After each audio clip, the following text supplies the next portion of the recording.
sweet. How exciting. Can you imagine, Gary, if that was you, or 6 years old, 8 years old, and can you imagine me? It would be so much. Would be so much fun. Not in uniform, as a kid. As a little kid meeting a major league player, that would have been the greatest thing ever. Oh, so they found their way to third base, and they got to meet last night's hero. That's pretty cool. Did you see my home run last night? Were you watching? Did you see my double to lead off that inning, the 4-run inning? Got him back in the hunt. He was a part of 2 innings in that Met comeback. What a game that was last night. That's came from 5 runs down to win their second biggest comeback of the season, their 4th straight victory, and Wilmer Flores was all over it. The A's trying to avoid getting swept. Here's their lineup, brought to you by Toyota. Let's go places. Same lineup as last night. The A's have swung the bats well in this series. They've scored 5 runs in each game. They had 14 hits Friday night, 10 more hits last night. This is a team that doesn't hit for a particularly high average, just .237 as a team, but they've been banging out base hits all series, just no victories. And Rafael Montero, whose fortunes have improved since his last recall from the minor leagues, going off a pretty good effort over 6 innings in his last start against St. Louis. He'll be on the mound today. Well, when there's injuries, opportunity knocks. The door opens. His last win was on the 25th of June. He's currently on a 2-game losing streak. But like Gary said, his last time out, it kind of some shoddy defense behind him. I thought he threw 6 solid innings against the Cardinals in the losing effort. So here we go again. This will be his 6th start of the season. 14 relief appearances, more hits than innings pitched. He's got to throw strike 1. And defense of the Mets brought to you by Nissan. Conforto red hot in left field. Curtis in center. Cespedes gets a day off. Rivera moves to second base. He's a big part of that comeback win last night.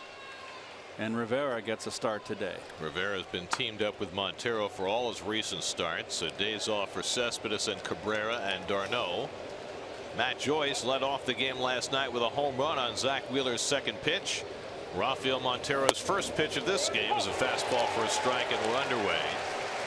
First pitch at 2:11, so an hour and 1 minute rain delay at the start. Joyce is 3 for 10 in this series. His home run last night was his 13th of the year. And Montero runs the slider inside, a ball and a strike.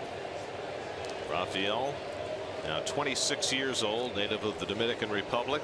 Since he's come back to the major leagues a month ago, 6 outings, 3 starts, 3 relief appearances. And in that span, a 3.20 ERA, which you would take 9 ways to Sunday if he can do that over the long term. Always considered a prime talent in the Mets organization, never has been able to produce consistently at the big league level, and the Mets are hoping that now is the time. 1-2 coming, and Joyce pops it up. Reyes waits for it to come down, and Jose puts it away for the first out of the day. Key with Montero, as always, is throwing strikes.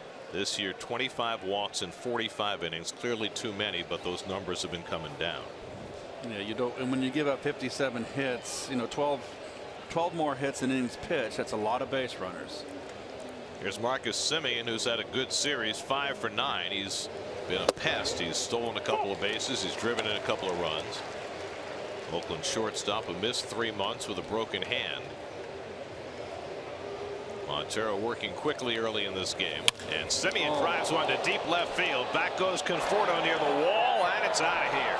Marcus Semien with just his 2nd home run of the year. He had 27 last year, and he provides the keynote today. Another first inning home run for the A's, and it's 1-0 Oakland. Well, every game so far in this series, Oakland has taken an early lead, and boy, did he turn on that high fastball. Gary, those 27 home runs led the shortstops in Major League Baseball. It was a tie, actually, with Drew Story of Colorado, the rookie. And that was a no-doubter. He stroked that one pretty good. Well, last night it was Joyce leading off. Here it's Semien, the second batter. Only the third home run Montero's given up this year. Here's Yonder Alonso. And the A's All-Star takes outside for ball one. Mets' first innings have been so troublesome all year long. The Mets staff ERA in the first inning is over 7. Very quick bat right there, and a mistake up in the strike zone.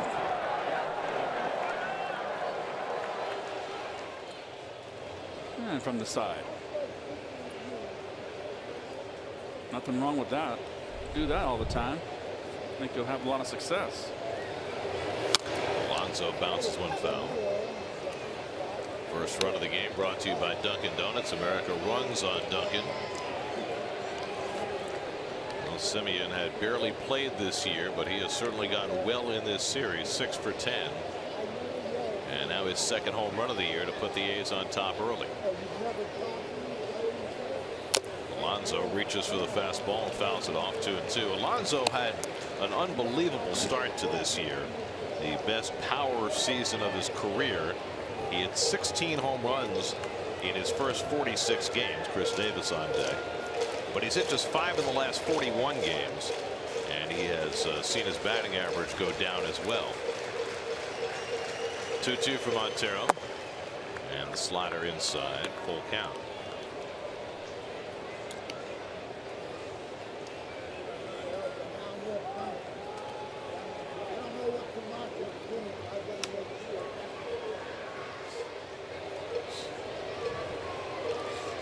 Three-two coming, and he fouls off the changeup.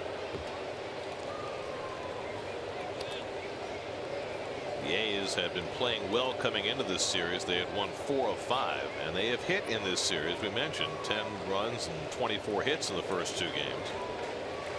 For a team that was 14th in the American League in batting average and 11th in runs scored coming in. Change up and another foul ball. Coming into today, the Mets ERA in the first inning was 7.11, and it will only go up today. It'd be nice for the Mets to cap off this homestand with a victory, a sweep as well, and go moving on to San Diego against a last place. Oh, the Giants in last? Yes. So a next to last place team. Another foul ball, so Alonso making Montero work. Giants and Padres are playing each other right now. Oh, that kid over there had the ball right in his hand, and he botched it. He had it, and it was in the front row of the second tank, and it bounced down to the lower tank. So he didn't come away with nothing. Those day games are tough. You got to have a cup of coffee. Go get them. Ninth pitch of the at bat coming from Montero to Alonso. And there'll be another. Alonso is a low ball hitter. You can see he's a very powerful guy, very strong, but dead pull hitter. And the defense of the Mets is on the infield on the right side is evidence of that. They are in that triangle defense. Wilmer way over in the short outfield.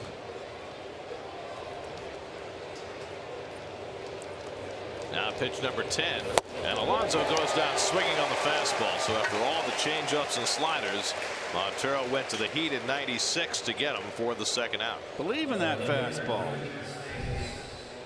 You know, we talked about that Sports Illustrated article about and they had the breakdown of pitches and percentage fastball, changeup, curve, slider, and really all that chart showed me, and I can see it plain as the day, that it's a breaking ball league now.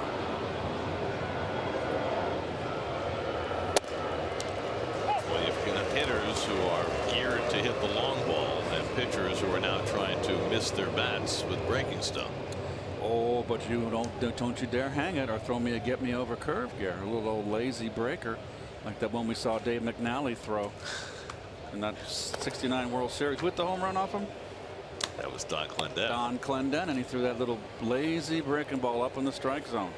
We were watching the '69 highlight film that was being shown on the scoreboard here at Citi Field during the rain delay. Absolutely fantastic, folks. Chris Davis 1 for 7 in this series, and he grounds one right at Reyes. Jose handles it cleanly, and that retires the side. The A's get off to a fast start. They score in the first inning for the 3rd straight game in this series on the Semien home run.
Taylor, day off for Cespedes. Curtis Granderson gets a start in center field. He'll hit second for just for the first time this year.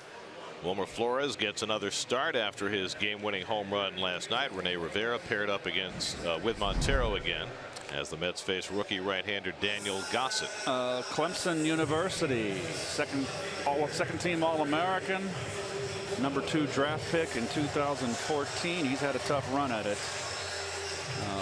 He's not a guy that pitches deep in the game, although his last start was a good one.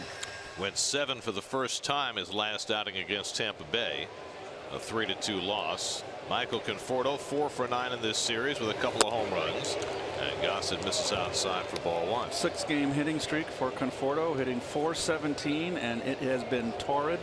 He is hitting rockets all over the ballpark and really using the whole field.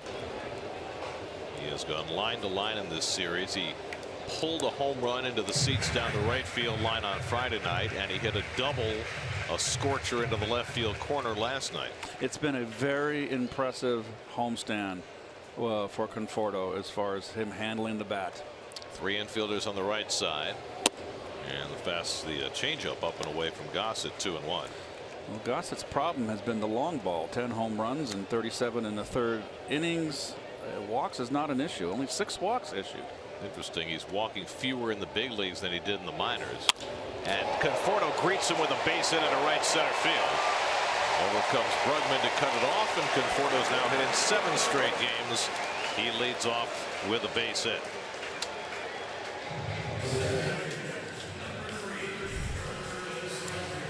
Fastball. They want it away. Where is it? Right down the pipe, belt high. No wasted motion in the take back. Conforto, very compact swing, very strong. I like him hitting the line drives. I don't want him to get happy with the long ball. But he's got 18 home runs, and he's doing it without even trying. Here's Granderson. Curtis getting very little playing time since the All-Star break, with all the Met outfielders healthy. Just his 3rd start since the break. And concurrent to that, he has gone into a bit of a skid. He's 0 for his last 18, so trying to snap out of that. Curtis 0 for 2 in this series off the bench. Again, the shift on against Granderson, and Gossett misses low. 2-0. Keith mentioned the fact that Gossett doesn't walk many. He's given up more home runs than walks. That's pretty unusual. 6 walks, 23 strikeouts in 37 innings, but 10 home runs in those 37 innings. And Curtis hits a ground ball, could be two. Lowry to Simeon. The relay to first, just not in time. That's a la-di-da right there. Took Lowry a long time to get rid of that ball. You got Granderson running. You've got to come get that ball. Even though the ball's hit fairly hard, it just kind of. Okay. Good hustle by Grandy. Always out of the box hustling. And that should have been a double play. And the A's defense has just been raising its ugly head here throughout the first this entire series, as a matter of fact. No challenge on the play at first base. So it's a 4-6 fielder's choice for the first out. And now Bruce, who hit his 25th home run of the year over the center field fence to get the Mets comeback started last night. That's Jay's only hit in this series, 1 for 8. 25 home runs, 65 driven in for Bruce. Hitting third in the order today with Lucas Duda batting cleanup.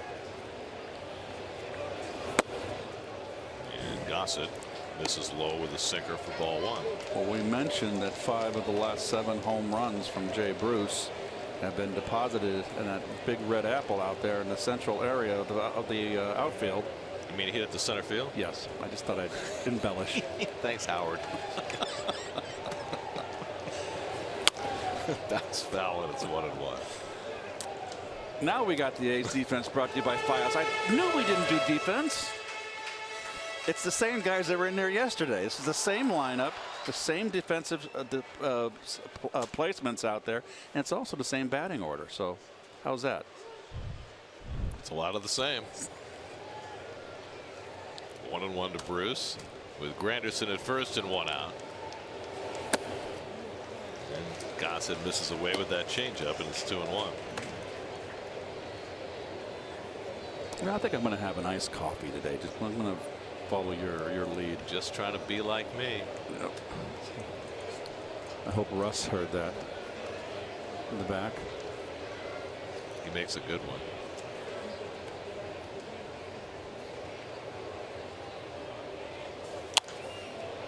Bruce fouls away the fastball. You can see Gossett's not a particularly hard thrower.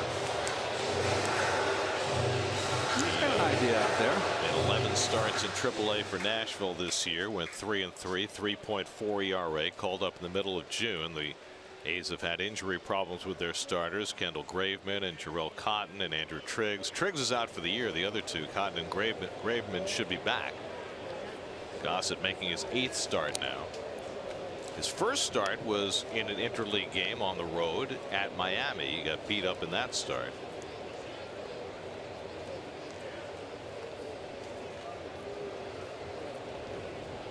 He's been very hard to run on so far. In fact, nobody's even attempted a stolen base against him.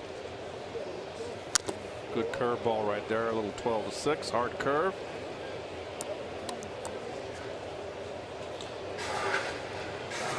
I thought I read he was a finalist for the Golden Spikes Award. That's a collegiate award, correct? For the best player? It's the equivalent of the Heisman. Okay. Very nice. That's nice that they do that. Doesn't get the fanfare of the Heisman, of course. That's because many of the better players like yourself don't play college baseball. 2-2 coming. Lifted to left field. Chris Davis has room.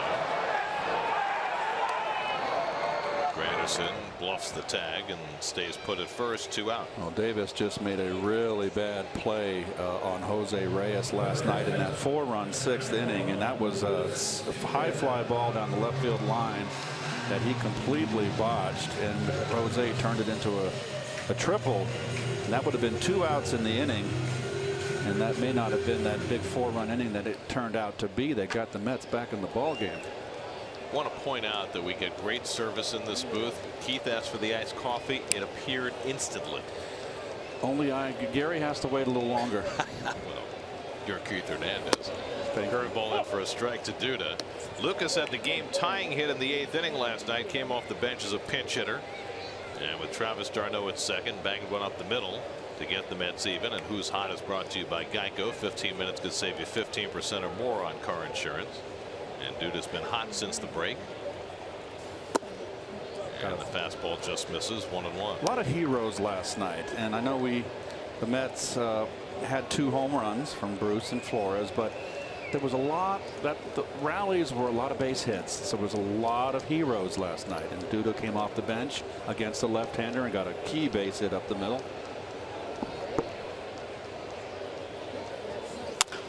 Pulled on the ground. Lowry's got it. And Gossett gets around an opening hit to throw a scoreless first inning. 1-0 Oakland after 1.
Off against Rafael Montero.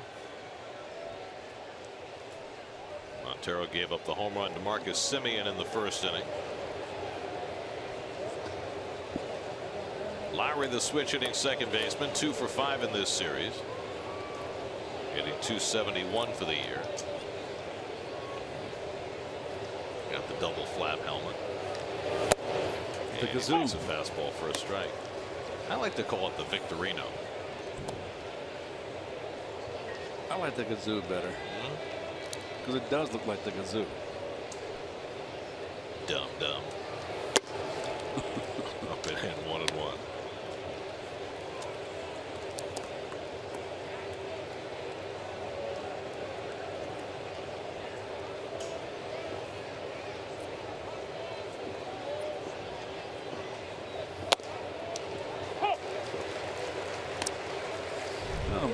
Watch the glove of Montero. Stays high. Very little movement. Tucks it underneath. Ronnie was mentioning that the other night about DeGrom. 1-2. He moves Lowry back. 2-2.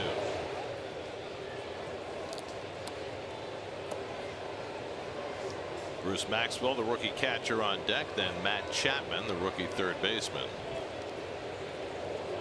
3 rookies in a row hitting 6, 7, and 8 for the A's, and throwing the pitcher Gossett. That's 4 straight rookies at the bottom of their batting order, and it's only July. Imagine what they'll have by September. It's almost August. Not yet. This road trip's over. We're in August. Be in Denver in August. 3-2 for Montero, and Lowry lines one into center field for a base hit. So the A's have their second hit. Lowry aboard to start the second.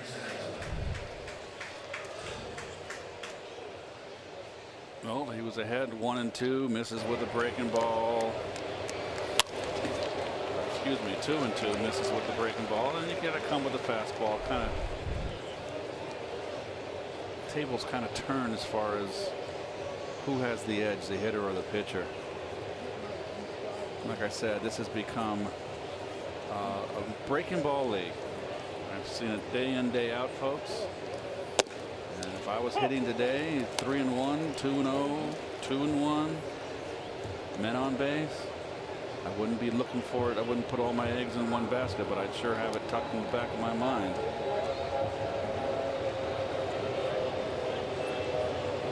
Maxwell 1 for 4 in this series, had an RBI double last night. 26-year-old who was born in Germany. His dad was in the service. Born in Wiesbaden.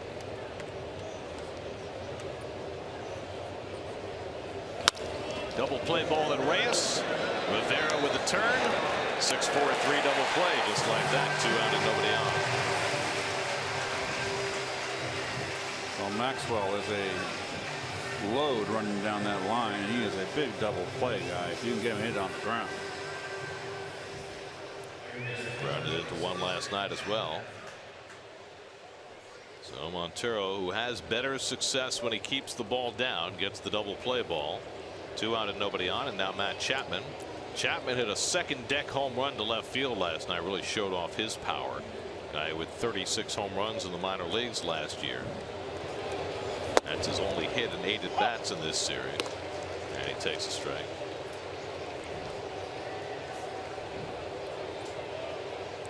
Chapman, first round pick by the A's 3 years ago out of Cal State Fullerton. He swings over the slider 0-2.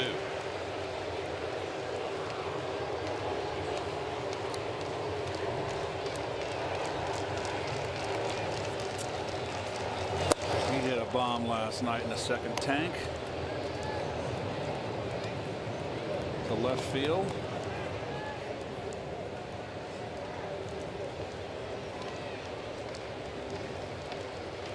One-two coming, and the slider off the plate. 2-2. Chapman making his 20th start. Jacob Brugman making his 32nd start as the A's fashioning some changing of the guard. 2-2. Breaking ball just missed. Just missed. Montero thought he had a strike. He was kind of taking a couple steps towards the first base dugout.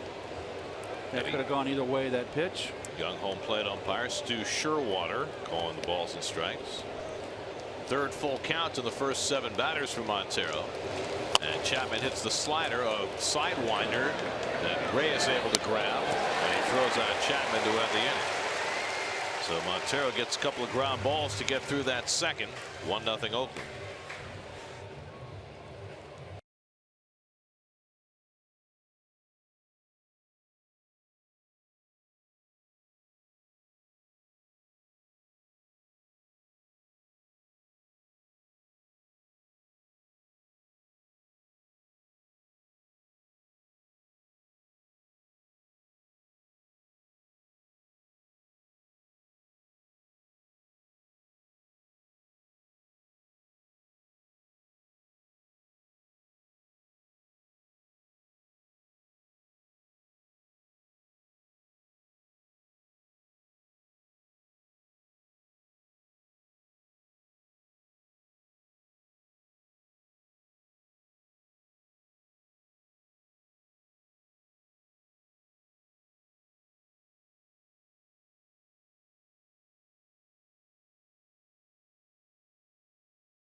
exciting culmination of a big comeback for the Mets last night.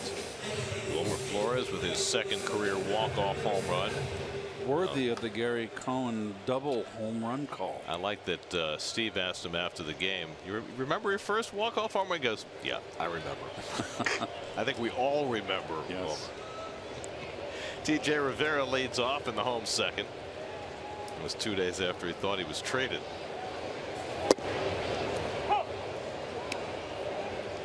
TJ Rivera 3 for 8 in this series, starting at second base today, so he's played mostly third lately. Started at first base last night and now at second base today. And Gossett's fastball is pulled foul. Well, he's hitting in the first 10 games of this homestand, 258. But you know what? He's got 6 RBIs in those 10 games. He's been getting big hits, been in the middle of innings. He's a pesky little hitter. I shouldn't say little, he's a pesky hitter. Had that bases loaded hit on Friday night that put the Mets in front to stay, and wound up with a Little League home run. Pops this one up into shallow right center, and over comes Joyce to get it. 1 out. New York Mets baseball is brought to you by your local Chevy dealers. Visit ChevyOffers.com.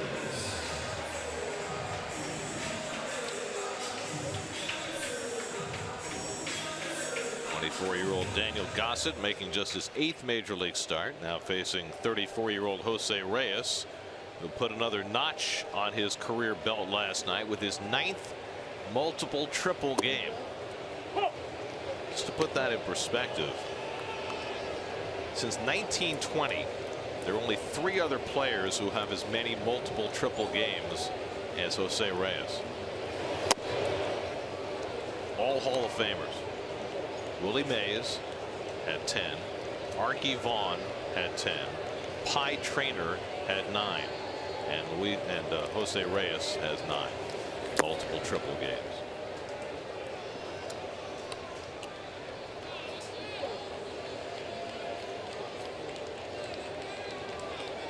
Reyes' first one went to center field. The second one went to left field, the one that Chris Davis botched. But you take him any way you can get him. Absolutely. Pop foul third base side. Chapman over for a look, but that'll be in the stands. And that was a botch by Davis out on the left. It was just a high fly ball back 5 feet in front of the track. Nobody close as far as active triples leaders. Reyes also the Mets all-time triples leader.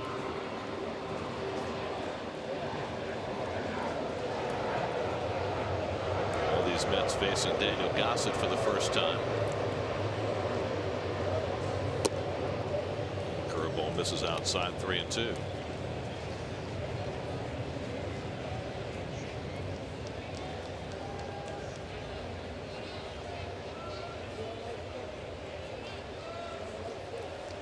Coming, and Reyes pops one up along the line. Carpenter back toward the tarp, and it's out of his reach and behind the screen. The new screening here at Citi Field.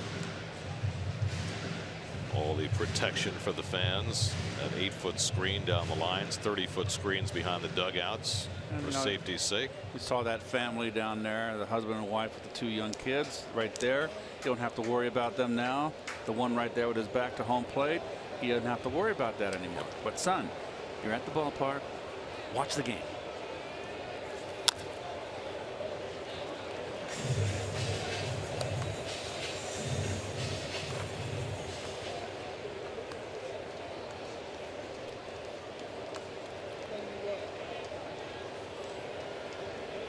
Eighth pitch of the at bat coming from Gossett to Reyes. And Jose fouls back another one.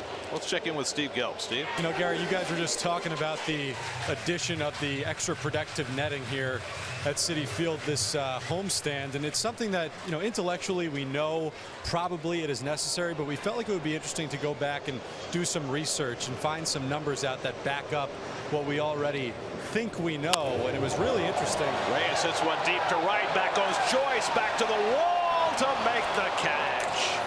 Reyes makes a bid, comes up a foot or so shy, and that's the second out. Steve.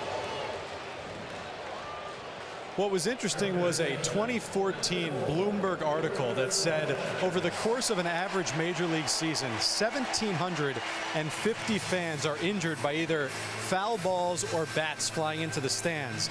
By comparison, last year 1,651 batters were hit by a pitch, so 99 less batters last year on average were hit by pitches rather than fans in the stands. That's how necessary this netting is.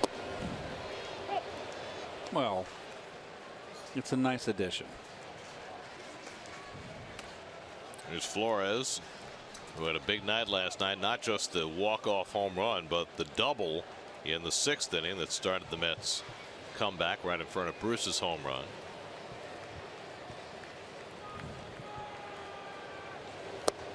Playing time has been scarce for Wilmer over the last few weeks, particularly against right-handed pitching. Well, he's made the most of it, Gary, on this homestand. Only 13 at bats, but he's .385 batting average, 5 for 13.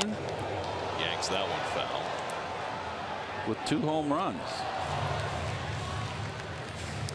And Wilmer just keeps his mouth shut and comes out of the ballpark, and I'm sure he's not happy with his diminished playing time, and he stays ready. That's the key, no matter how unhappy you are. Wilmer tries to hold, and he stopped it in time. Tripp Gibson with the call at first, 2-2.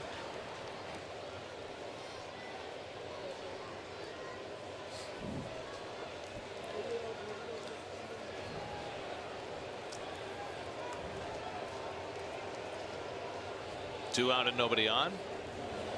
And Flores takes just off the plate, full count. Rene Rivera would be next. Second straight full count for Gossett.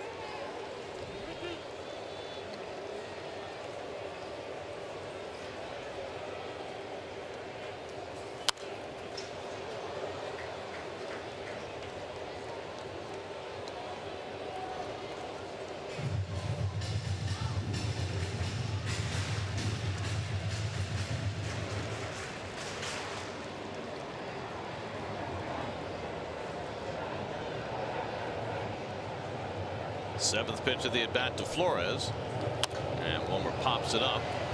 Chapman into foul ground, and watch this one sail out of play. That's around the 3rd one. Chapman's had to scoot over down the line to no avail.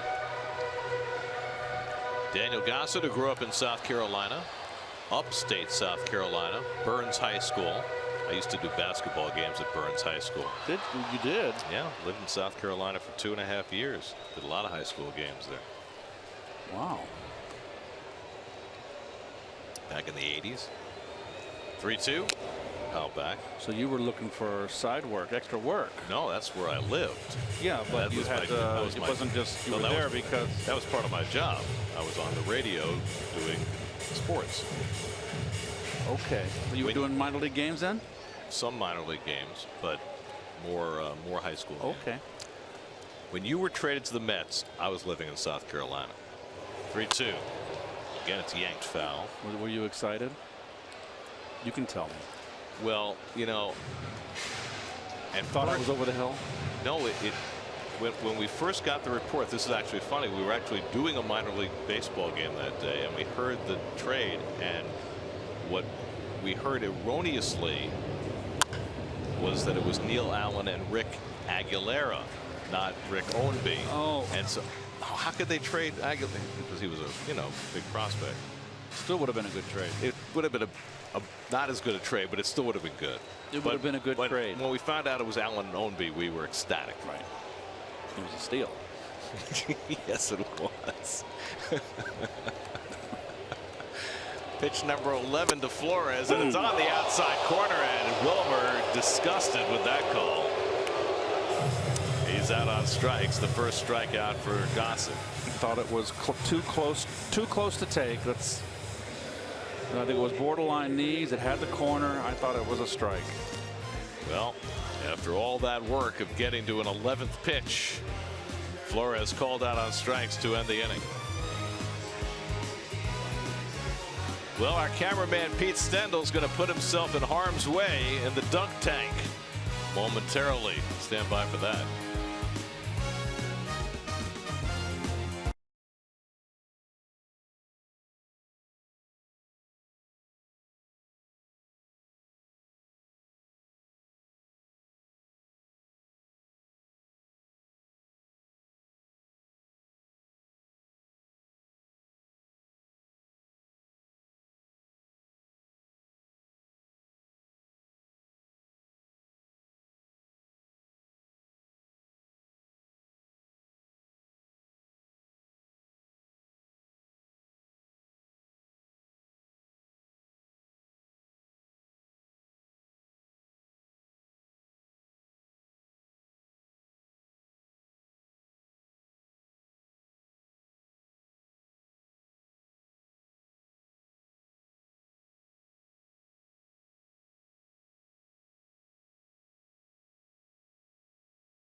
Well, our mobile cameraman, Pete Stendel, has been all over the ballpark this year, shooting T-shirts and racing cars and doing all sorts of side jobs.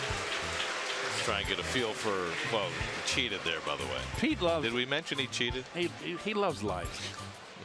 Of course, he chases after players too. That's his main function. And now we put him in the dunk tank. It should be familiar territory for Pete, getting wet since he's a big-time surfer. Now somebody just has to hit the target. Come on. Watch your glasses, Pete. Jacob Brugman leading off in the third against Montero. And a good changeup from Rafael. And it's 0-2. Brugman 2 for 3 in the game last night. In the last 10 games, Brugman hitting .379, the rookie from BYU. Montero goes back to the changeup and misses 1 and 2. I need to get you out there with a baseball, Keith. You'll hit the target. And if I get warm, Pete'll get soaked. It is actual water in the dunk tank, right? I would. Oh, there's no R in that. It's a dunk tank. Well, you know, there are some places where the dunk tank, they fall into, you know, confetti or streamers or something. See, my mind goes in the wrong direction. Oh. Just off the corner, and it's 2-2 to Brugman. Dave doesn't get it.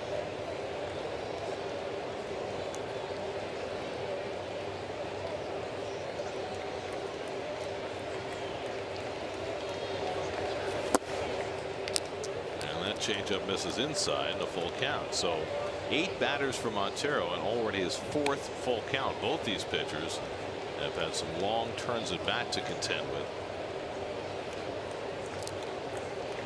The A's pitcher Daniel Gossett is on deck. 3-2 to Brugman, and he hits one out to right field. Bruce a couple of steps back. 1 out. Well, this is plausibly live. Nobody was hitting the target, so somebody decided to make sure that Pete got dunked. That was really cheating, I have to say. Pete lost his hat in the water. Pete doesn't mind. Well, that SNY hat, I don't know how well it holds up in the water. Look at that hair.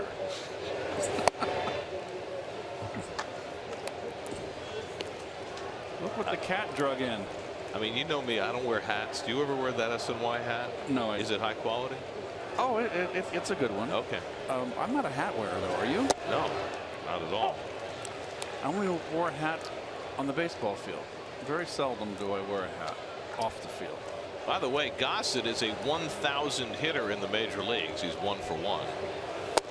In his first start, we mentioned he pitched in Miami. So his first plate appearance, he had a sacrifice, and his second plate appearance, he got an infield hit. That is one of only 2 hits for A's pitchers in the last 4 years. They're 2 for 68.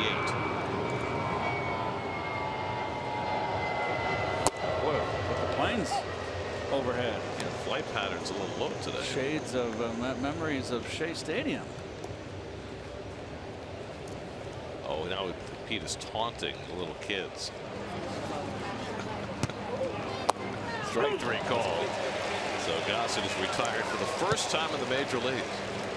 He's now a 500 hitter, and Montero has his second strikeout there.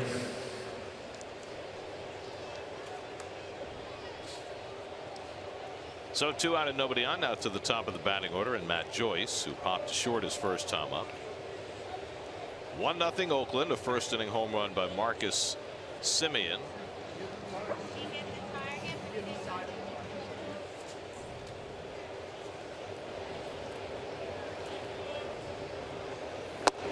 Montero, even though he's down in the game 1-0, already ahead of the game from where he was in his last start. Gave up 4 runs in the first 2 innings against the Cardinals. Most of that was the result of some horrendous defense behind him. 2 errors and a whole bunch of other hit plays not made. He's ahead on Joyce 0-2. And Montero got big points in that start. He got matched up against Michael Wacha, and the Mets had no chance against Wacha, but Montero was able to persevere and get through 6 innings in that game despite that rocky start. 1-2 to Joyce. This is a pitcher from whom much was expected when he was first called up 3 years ago, and baby steps, but it looks like he's pointed in the right direction now.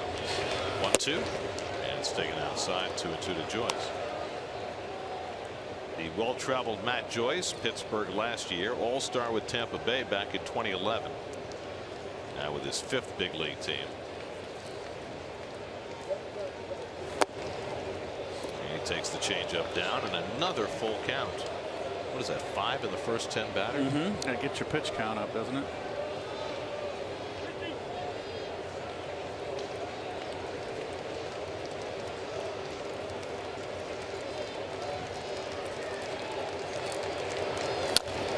Joyce fouls off the fastball.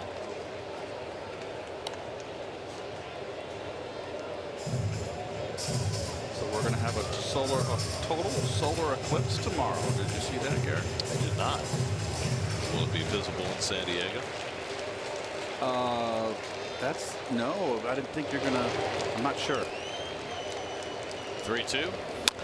Joyce fouls off another fastball. Right. It cuts in a diagonal direction from northwest to southeast. Tomorrow in New York City, 2:44 p.m. It'll be a 75% solar eclipse. So very interesting. Last time this happened was in 2012, I believe. Joyce with a half swing. He went around strike 3, and Joyce didn't think so. Sherwater, the home plate umpire, called it himself, and Joyce at least wanted Sherwater to ask for help. But Joyce is down on strikes. 3rd strikeout for Montero, who has his first 1-2-3 inning of the day. 1-0 Oakland.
Customizable experience with the MLB.com at Bat app. Get New York Mets home screen icons and app features, as well as game day, live game video highlights, radio broadcasts, StatCast, news, and more. Download MLB.com at Bat today.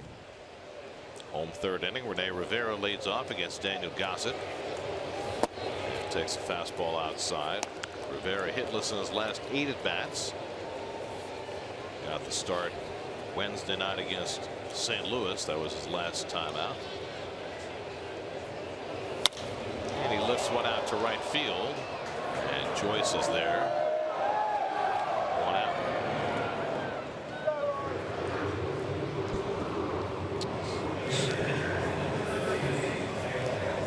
Today's high-speed pitch comes from Optimum, now with internet speeds up to 4 times faster.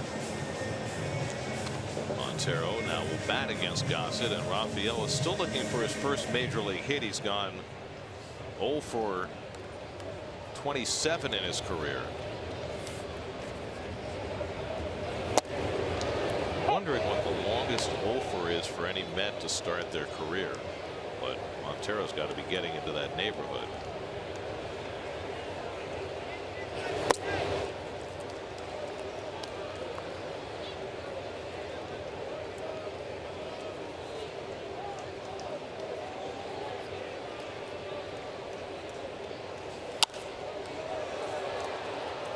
One foul, and it's 1-2. Garrett, you got a long flight after this game. San Diego bound. You're invited if you want to come with us. I will join you in a longer flight, I guess. Is it longer? No, it wouldn't be longer. Seattle, New York to Seattle. Strike 3 called. Make it 0 for 28 for Montero. Second strikeout for Gossett. That gets us to the upcoming schedule. Go to pixel11.com/team travel for great deals on Mets away games from cheapoair.com. 4 in Seattle. Keith arrives in 4 in San Diego. Keith arrives in Seattle for the weekend. Let's see if the Mets can take advantage of 4 in San Diego.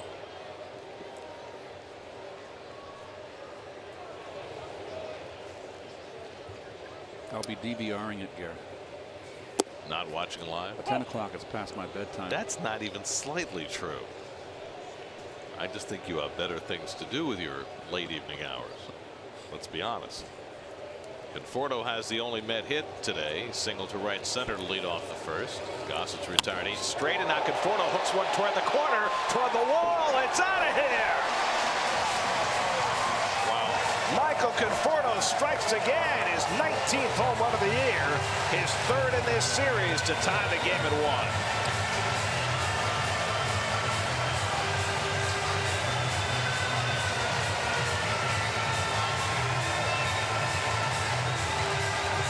What's he going to do? Hit 30 home runs? So quick inside here, and this is not a home run swing. Tries to come inside with the fastball, doesn't quite get. Look at the barrel of the bat. Beautiful compact swing.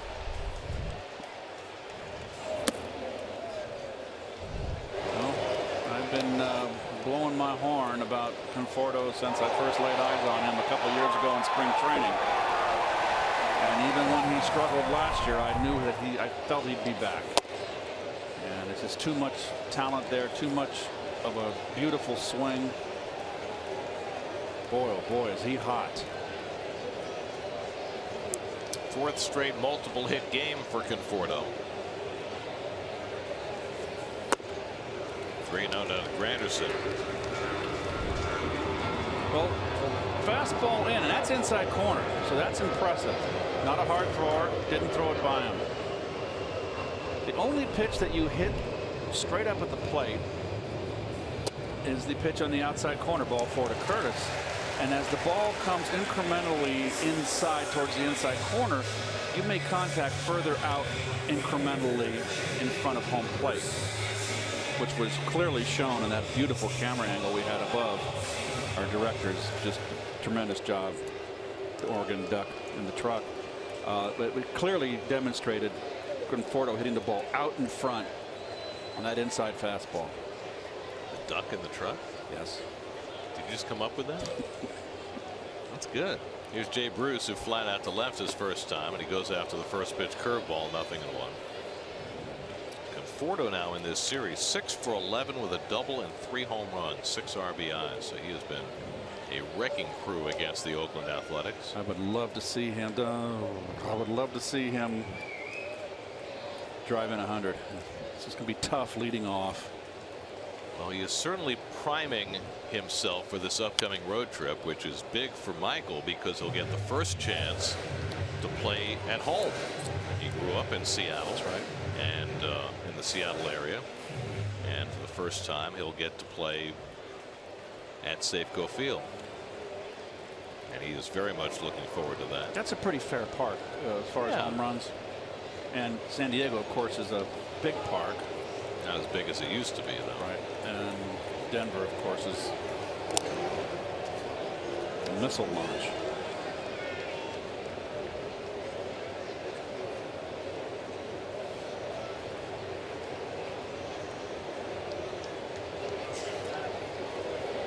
Granderson at first with 2 out after Gossett's first walk of the day.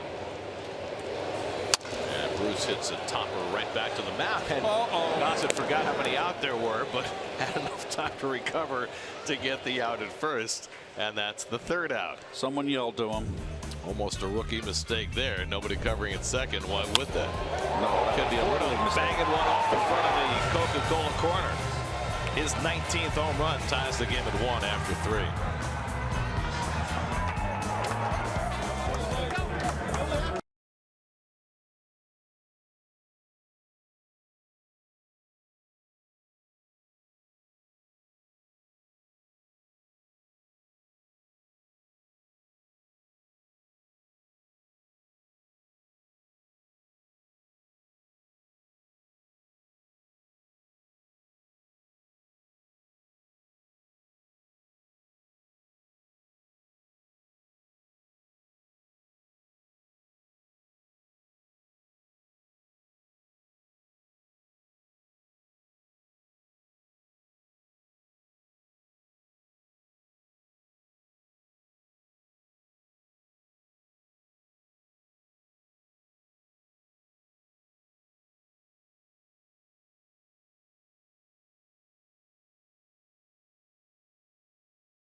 On the Mets even as we go to the 4th. Marcus Semien, who was responsible for the Oakland run with a home run in the first inning, leads off in the 4th and hits this one in the air, shallow. In fact, right behind second base where TJ Rivera waits for it. 1 out. 1 pitch, 1 out for Montero in the 4th. We check in with Steve.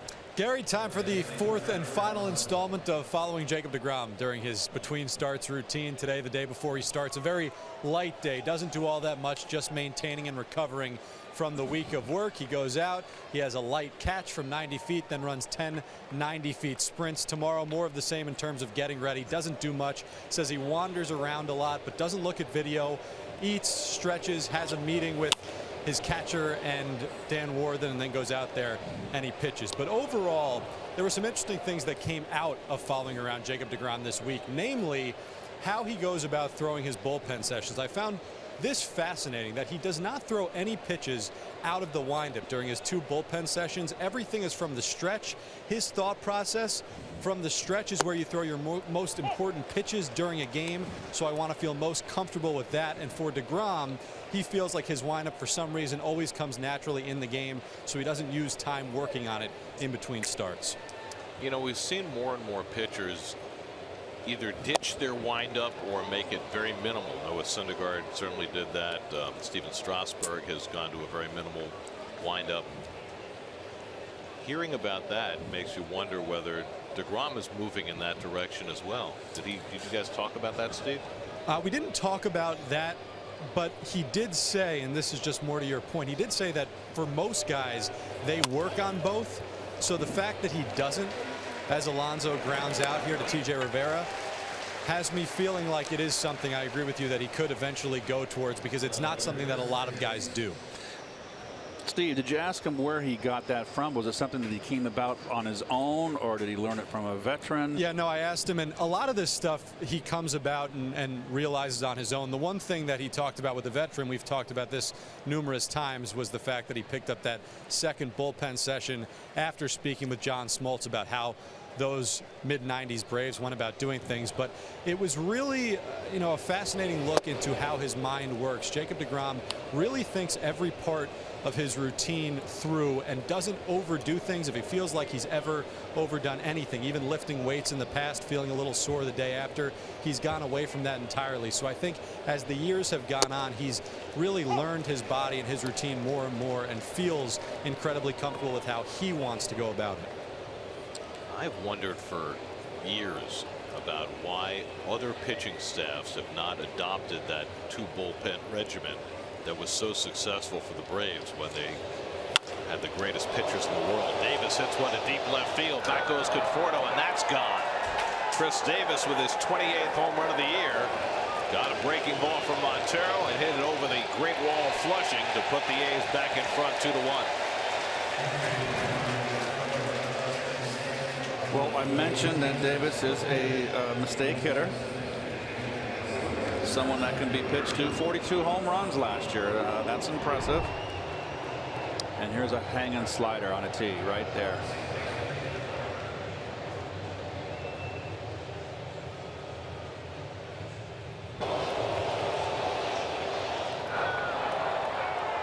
Nice catch. So solo home runs, 2 for the A's, 1 for the Mets, 2-1 Oakland.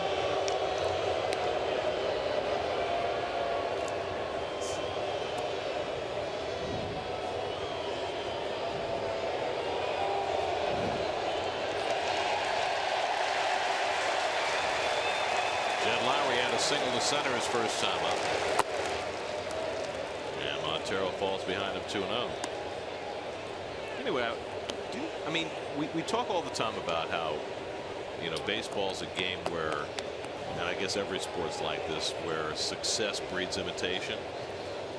Yes. I mean, the Braves of the 90s were so good. And Leo Mazzoni had them all throwing 2 bullpen sessions between starts, and yet it seems as though until hearing about deGrom started to do it, you haven't heard much about any other staff or any other pitchers doing the same. You really wonder why. Well, the one thing I heard that we mentioned on a couple broadcasts ago was that Syndergaard was going to start running, so I like that idea. This is a pitching staff that doesn't run. Ball 4 right there in a close pitch. Just as Gossett did in the last inning after giving up a home run, immediately walking the next batter on 4 pitches. And that'll get Montero a visit from Rene Rivera. This is a rotation that doesn't run. They do a lot of bike, a stationary bike. And you see a lot now where pitchers used to always run in the outfield during batting practice before a game. They don't see that anymore very often, I should say. And Jim Cott, my dear friend, former teammate, was the pitching coach for Pete Rose with the Cincinnati Reds. And Pete is a proponent of the stationary bike and did not want his pitchers running. So it's not the first time.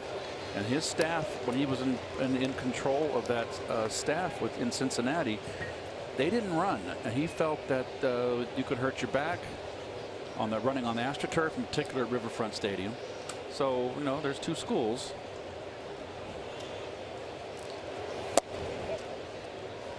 Changeup misses to Maxwell, a ball and a strike.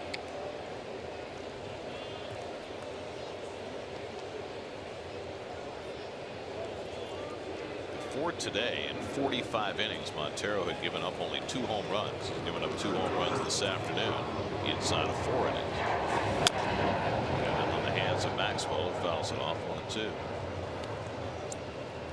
When the Mets come off this road trip, they got a big weekend series with the Dodgers.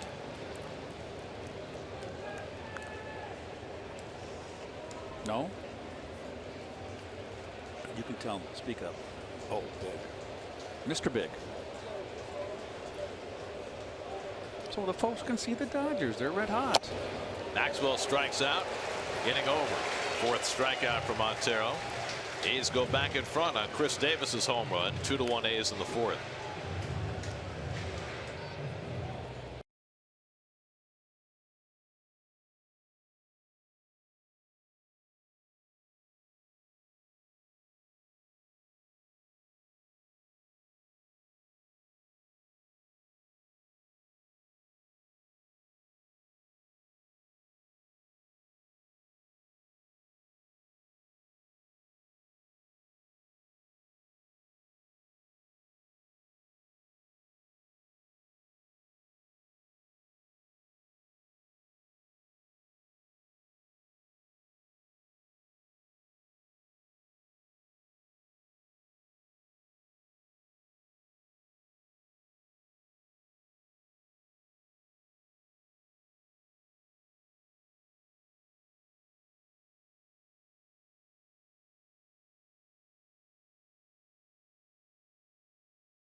15 minutes could save you 15% or more on car insurance. Well, we were just talking the other day about the dearth of one-run games in Major League Baseball. Well, yesterday 10 games were decided by one run. So there you go, one-run fans. Also 11 triples Saturday, and the 10 or more triples for the first time since 2010. So some things that don't happen very often happened yesterday.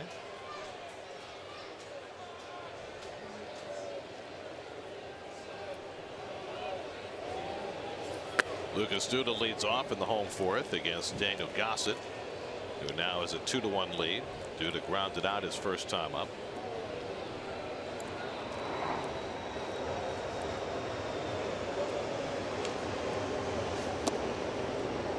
And takes a curveball for a strike, 1-1. TJ Rivera on deck, then Jose Reyes for the Mets in the fourth.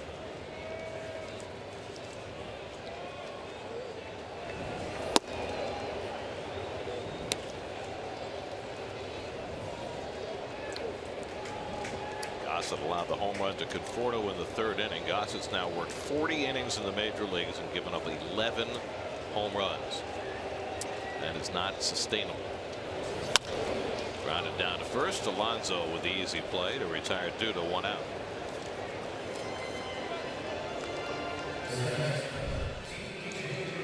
Well, look at the leg kick on the back leg of that's a stark difference, obviously. And Montero obviously more out of control, it looks like, really tilting over towards the first base dugout, where Gossett is going to be more in a position to field a ground ball back at him, play defense.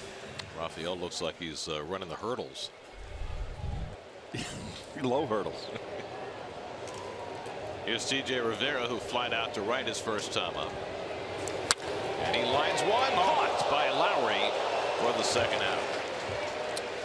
Nice lunging grab by Jed Lowry to retire Rivera, 2 away.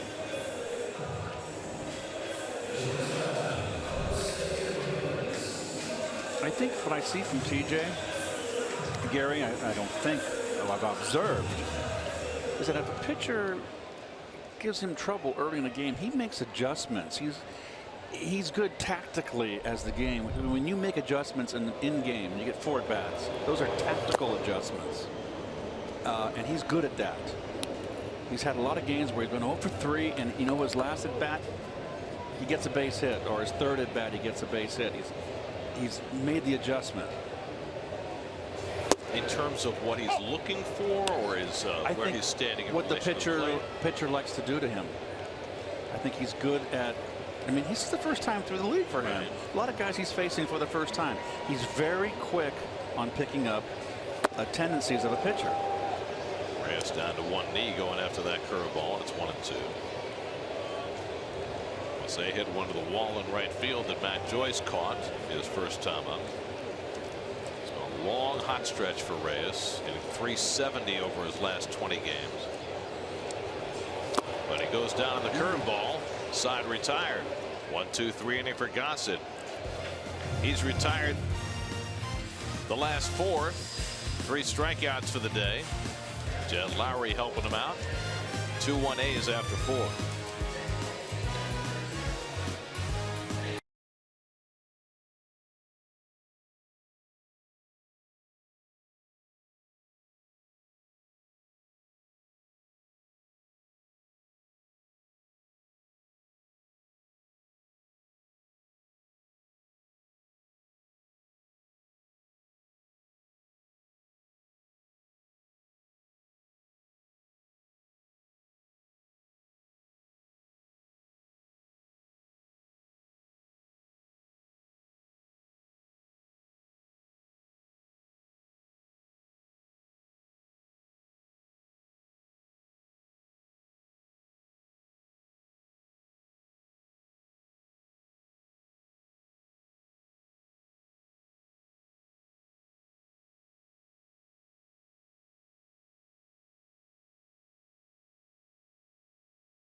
Well, maybe that Rays, or maybe original Rays, or famous Rays, or original famous Rays, or Ray Barry's, or any one of 1,000 pizzerias in New York that goes by the name Rays. And speaking of Rays, we're talking about talking earlier about the eclipse. We have an update on the solar eclipse. I was very wrong, and so we get just all you tweetsters out there, leave Madge alone, would you? You're tweeting him and driving him crazy. He's got a job to do in the radio booth over there. Should we tell? It's August 21st, the Monday that the solar eclipse will happen. My mistake. I feel like Orson Welles. Matt Chapman drives one to right, chasing Bruce back, and it's over his head. One hop to the wall. And Chapman to second base, pulls in with a leadoff double. So Chapman, who hit that long home run into the second deck and left last night, this time driving it the other way. Well, a bullet to right field. Hitting the ball right where it's pitched. Garrett, ball's outside. A belt high, goes right with it. Nothing Jay can do with that but play it off the wall. Now let's see what the A's can do with this. It's the fourth hit against Montero. You've got the number 8 hitter at the plate, Jacob Brugman, the pitcher on deck. And Brugman fouls one away. Brugman flied out to right his first time up. So you've updated the date of the solar eclipse, right? Yeah, 21st. My mistake. But the other piece of what you just said, I think this is an important piece of information for people too. You said stop bothering Madge. You should tell people. Chris Majkowski, the engineer on the Mets radio side, has been doing that since 1993. Hasn't missed a day since 1993, so he works very hard.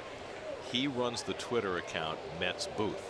But whenever you and I say something stupid on the air, people tweet Madge because he thinks Mets Booth is our booth. But it's not. There's Madge in the back running his Mets Booth Twitter with Howie and Josh sitting in front, in the middle, wondering why we're talking about them. Yes. There's Josh. Hi, Josh.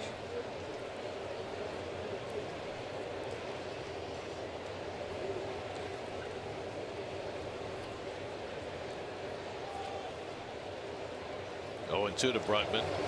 And it skips past Rivera, and over to third goes Chapman.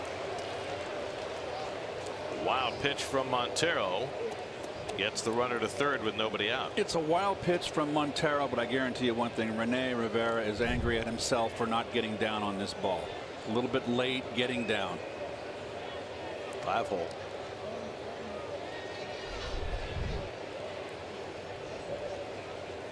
The infield's going to come halfway in.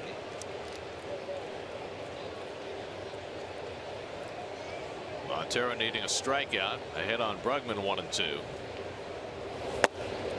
And he misses with the slider, 2-2.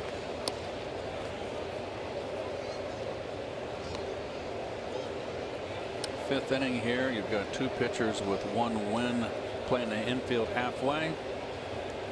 I can see that with the pitcher on deck.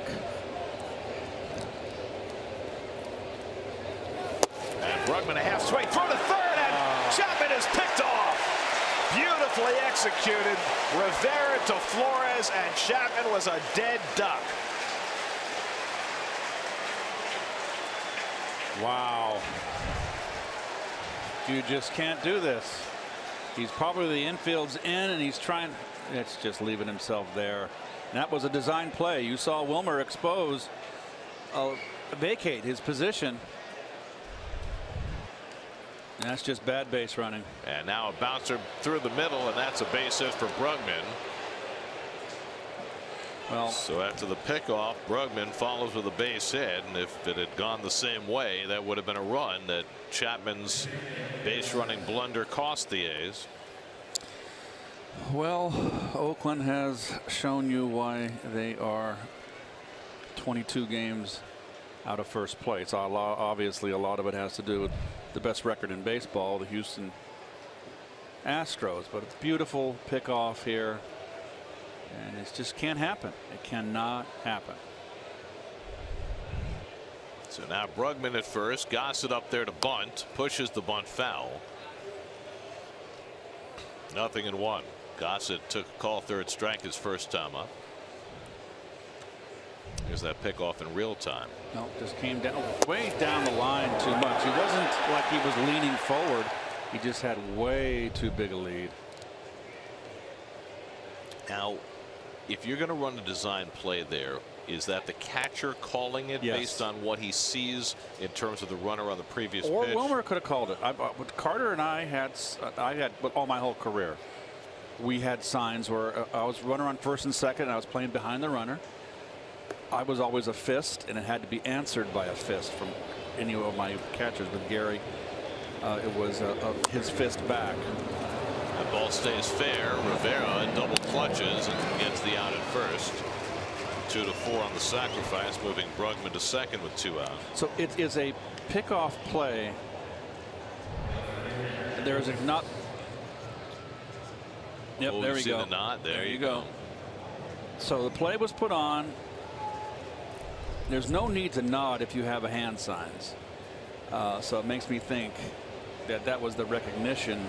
I think Wilmer probably put that play on. Just saw that Chapman had come was getting a little bit too frisky down the line, and it always has to be there has to be a countersign because you're leaving your position exposed, and if there's no pickoff and when one guy misses the sign, then the pickoff is off. There's Joyce with 2 out. Good slider to start him off. 0-1. Joyce has popped up and struck out 0 for 2. Well, for Rene Rivera, it's his 3rd career pickoff and his first as a Met.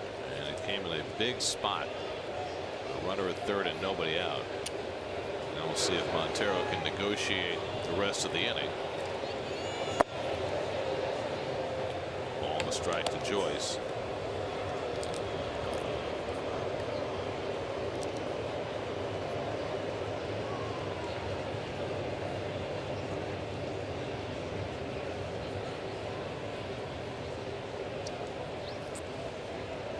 Brugman, the runner at second, pretty good speed. Joyce hits one on the ground. Reyes on the backhand has time to plant and throw out Joyce, and that retires the side.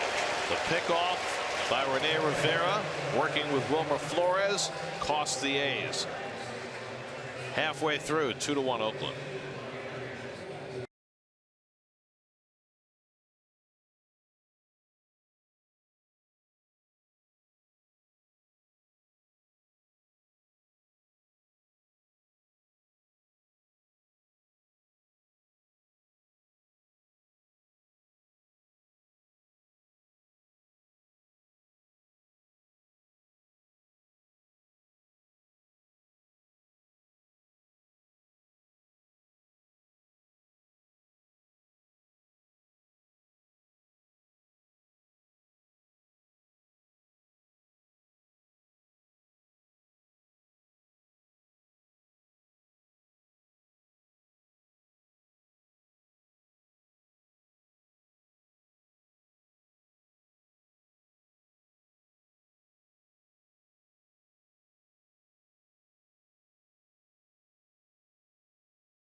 Lexus Golden Opportunity Sales Event. Neil Walker played 5 innings in his first rehab game for Las Vegas in Memphis last night, coming back from his hamstring injury. Hopes to join the Mets in San Diego this coming week.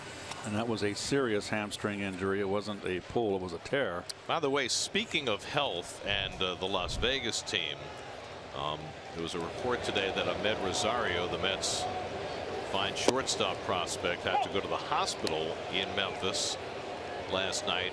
He's been battling a stomach ailment. No further details on that, but certainly something to follow. Flores flies one to shallow left. Coming on is Davis, and he makes the catch. Chris Davis coming in to catch that flare off the bat of Flores for the first down. Rosario been out of the lineup about a week now. About a week? Yeah. First, they also said it was a finger injury that Rosario had, a minor thing, but apparently there's a stomach issue as well. So, in his much delayed quest to get to the big leagues, that's another little roadblock for Rosario. Here's Rivera, fresh off that pickoff. Fly to right his first time up. Well, in last night's game, the young left-hander for the A's, Sean Manaea, shut the Mets out for the first 5 innings before the Mets offense got going. Here, Daniel Gossett, in just his 8th major league start, has held the Mets to just 1 run over the first 4 1/3. Pitcher Montero on deck.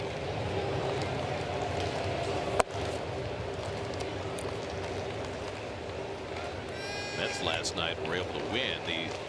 The unsung piece of that win was the performance of the bullpen. Mets didn't have Jerry Blevins or Addison Reed available, yet still got 4 scoreless innings from the pen as they came back to win. The Oakland bullpen, on the other hand, is a little bit of a work in progress now with the trade that they made, sending 2 of their primary relievers, Sean Doolittle and Ryan Madsen, to Washington, and that really jumped up and bit the A's last night as the Mets rallied in the 8th and 9th against guys who don't normally work those innings. So as we get to the later stages of this one, that may come into play again. 2-2, and the curveball got him looking. Rene Rivera is a strikeout victim. He thought that pitch was high. Stu Sherwater has caught a number of withering glances. He has been a pitcher's umpire, and this is borderline. I think it's a strike. I mean, you know, let's just see where it crosses the chest. I'm a guy of the letters, but yeah, you don't really see strikes at the letters these days. No, I know. Montero drives one in right field. He's got his first major league hit. It took him to his 29th at bat, but Rafael Montero will get a souvenir.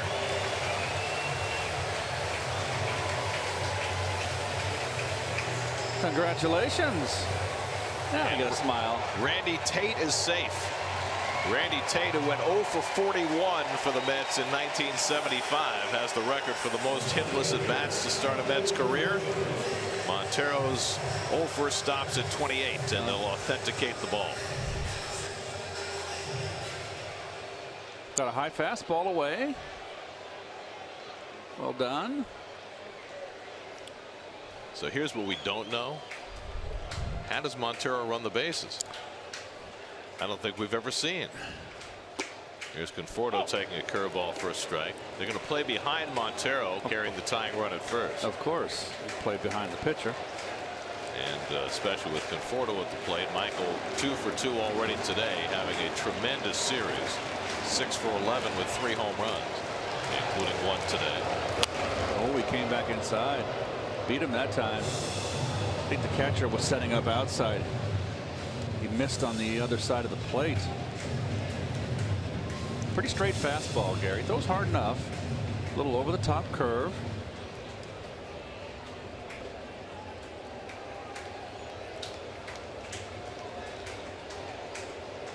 Now Gossett's ahead on Montero.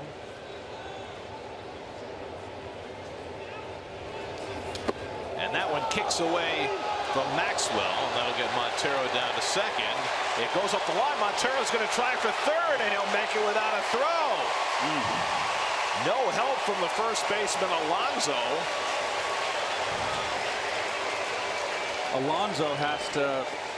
Oh, well, he could go over there. You're right, because once that ball, you can see as a first baseman that there's no chance when the ball kicks all the way to the dugout. There's no chance to get the runner at first. It's incumbent on the second baseman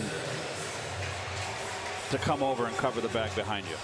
The third base umpire called out Conforto, and Michael wisely began running before the call was even made. So that negated a chance for a play at first, and Montero winds up all the way at third base. In front of home plate, didn't get down. Went through the 5-hole and hit the foot of the home plate umpire Sherwater. What do you call it, the 5-hole? I've always heard it. It's a hockey expression. Oh, okay. I didn't grow up in hockey land.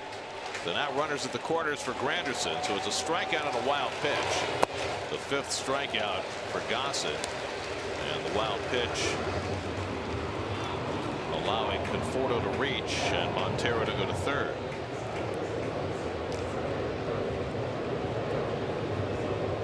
Granderson 0 for his last 19, trying to snap that in a big spot, and that one Maxwell gets enough of to make sure the runners stay where they are. No, the Oakland A defense is not exemplar, that's for sure.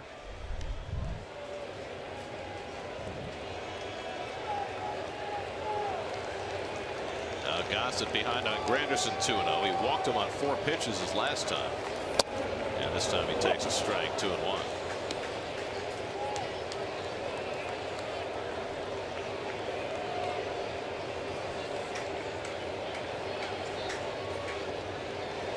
Montero the tying run at third. Conforto at first with 2 out. And Granderson lines one, caught by the pitcher Gossett to end the inning. A bullet off the bat of Granderson, and Gossett somehow snagged it and keeps the Mets off the board in the 5th. Watch the second baseman on top, just to the right of the pitcher. He would have made this play, I believe, but nonetheless a rocket off the bat of Grandy.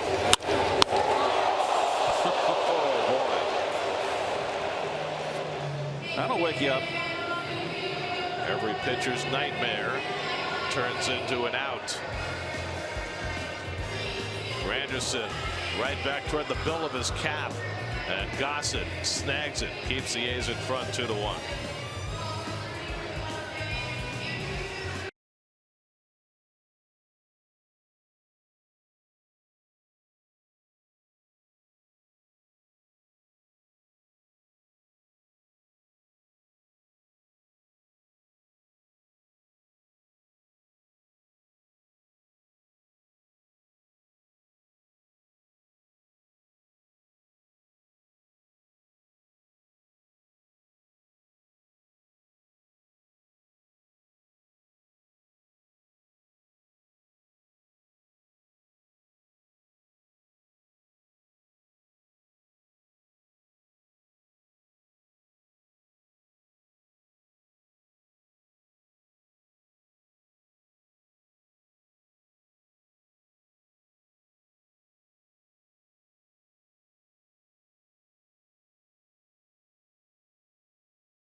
Still up by a run because of this play by Daniel Gossett.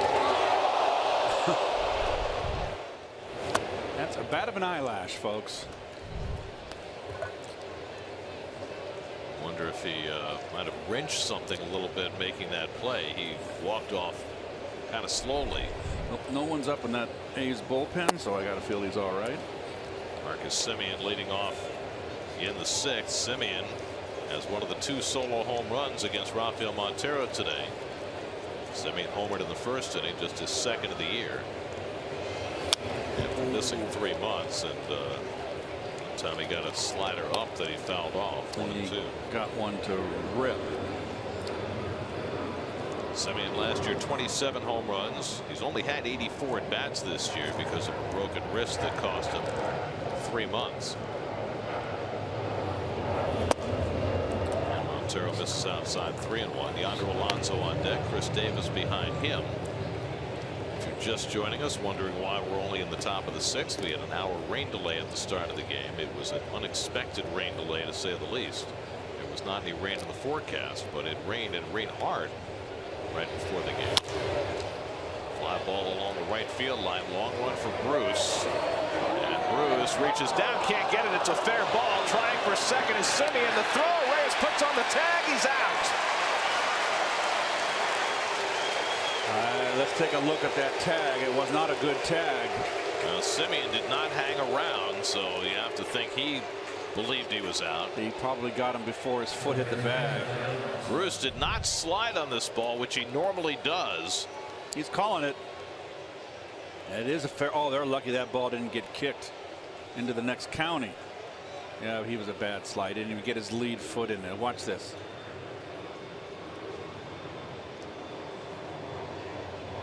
Look at that. On the leg long before the foot arrived.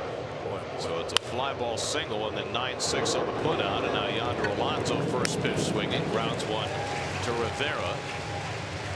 Excuse me, yeah, to Rivera. It's a 4-3 put out for the second out. I remember who's playing where. Yeah, I mean, not only do you have the shifts, but you've got guys playing different positions every day. Yes. Rivera's playing his 3rd different position in this series. Here's that throw again by Bruce.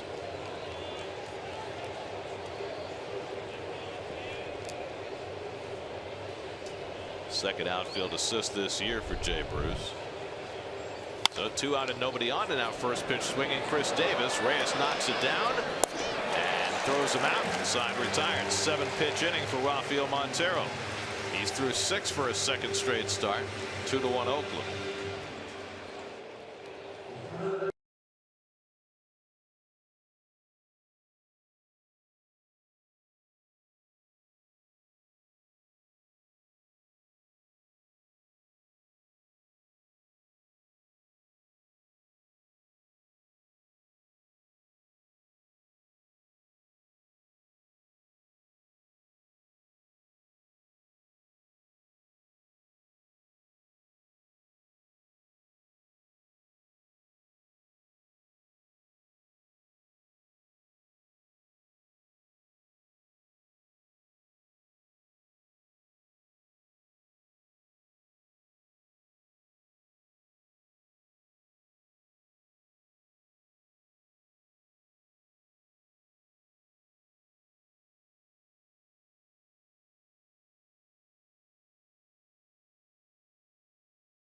By Infinity, empower the drive. Michael Conforto's home run in the 3rd inning, the only Met run today. They've had just 3 hits. Conforto has 2 of them, and Rafael Montero, who had been 0 for 28 in his career, has the other. So for the 2nd straight day, a young Oakland starter is holding the Mets at bay for the first 5. Yesterday, the Mets broke through in the 6th. See if they can do the same today against Daniel Gossett after thumping Sean Manaea in the 6th inning last night. Well, we talked about Montero, who, by the way, is throwing a fine game here. About his walks, he only has 1 walk through 6 so far. Jay Bruce leads off the home 6th, takes a fastball for a strike. Jay is 0 for 2, flying to left and a comebacker. Mets had a chance in the 5th after the strikeout wild pitch, but the Granderson liner caught by the pitcher Gossett, who was none the worse for wear, back to the mound and throws the curveball low and in, 1-1. Gossett at 80 pitches for the day. He threw 98 in his last start, going 7 innings for the first time against Tampa Bay. Curveball drilled into right field, a base hit for Bruce. So that time Gossett got the curveball up, and Bruce has the Mets' 4th hit of the day and the tying run aboard with nobody out. Boy, I'll say he hung it. He's lucky Jay didn't lose it.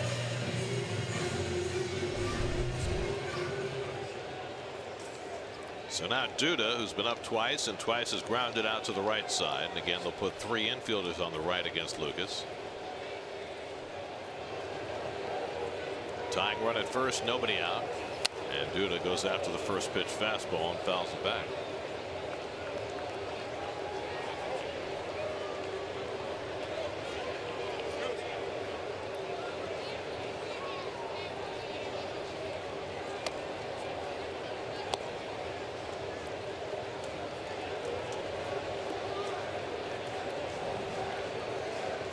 Gossett, just a little over a month into his big league career, made his big league debut June 14th. He's considered one of their top pitching prospects. 2nd round pick out of Clemson in 2014. We saw another rookie start for the A's on Friday night, Paul Blackburn. He pitched pretty well. Gave up a 2-run homer to Conforto and nothing else. It just seems like the A's have been a team waiting to lose, Gary, in this entire series. Mets hope they don't have to wait long again today. They've fallen behind every game in this series thus far. And you can see, not a big guy, 6 feet, 177 pounds, 24. He's a youngin'. He's ahead on Duda, 1-2. And the curveball struck him out. 6 strikeouts now for Gossett. That matches his career high. Drop the old yellow hammer on him here on the outside corner. Good pitch. Yeah, yellow hammer matched the protective gear of the Bruce Maxwell, the catcher of Oakland. I think the A's would tell you that's gold. It looks more like yellow, doesn't it? Green and gold. Does it look yellow to you? Yeah. It's close, gold and yellow. Yep. Here's T.J. Rivera, who's 0 for 2. T.J. hit the ball hard his last time up, a line drive that Jed Lowry was able to snag. One thing T.J. does real well as a hitter is he keeps that front shoulder in. He's not a power hitter. He's a gap-to-gap hitter. And he really drives at the pitcher, tucks that front shoulder. Goes after the slider, and it's 1-1. The official color is California gold. Okay, I get it. Kelly green and California gold.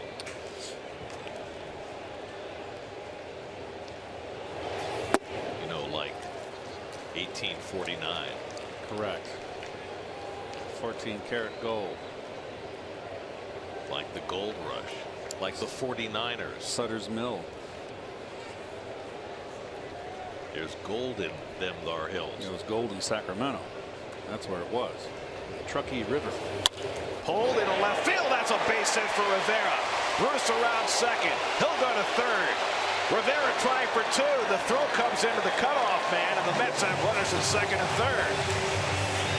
T.J. Rivera comes through with his 13th double of the year. And here come the Mets in the 6th inning again. Well, another hanging breaking ball that been the downfall, not the downfall, but the nemesis of Gossett. Hanging curveball to lead the inning off to Bruce, and look at this spinner. And TJ, as I told you, keeps that front shoulder in. When you drive at the pitcher and you keep that shoulder in and that ball breaks out over the middle, it breaks right into the fat of your bat. Corner infielders in, middle infielders back, tying run at third, go ahead run at second. Reyes, the batter, lifts one foul. Jose hit one to the wall in right field that was caught in the second, struck out in the fourth. Well, the curveball has been both a friend and enemy to Gossett. He struck out Duda with the curveball in between the base hits by Bruce and Rivera. Mets have never led in this game. Down 2-1 as they bat in the 6th. And Reyes takes the curveball outside, 1-1. No action as yet in the Oakland bullpen. Gossett up over 90 pitches. His high pitch count for his first 7 starts in the major leagues was 100. He's never gone past 100. Bruce and Rivera in scoring position.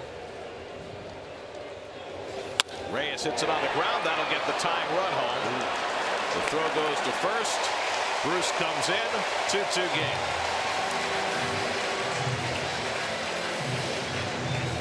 Lowry had an idea about throwing that ball to third base, but thought better of it. And he would have had Rivera. I just think he got a little gun shy to make that play. Reyes with his 36th run batted in. Rivera now at third with 2 out. And here's Flores. Walmer's taking a call third strike and fly to left today, 0 for 2.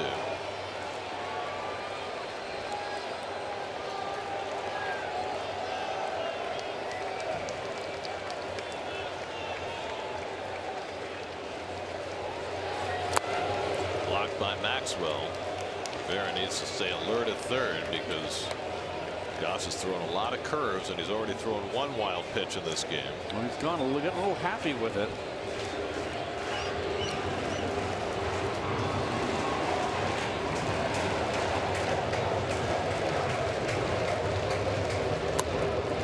And Wilmer takes a slider off the plate. That's 2-0. Wilmer had the walk-off hit last night. It was his 6th walk-off RBI. Since he had the first one, September of 2014, he has more walk-off RBIs than any player in baseball.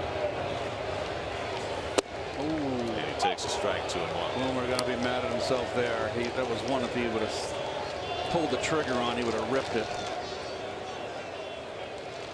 Rene Rivera would be next.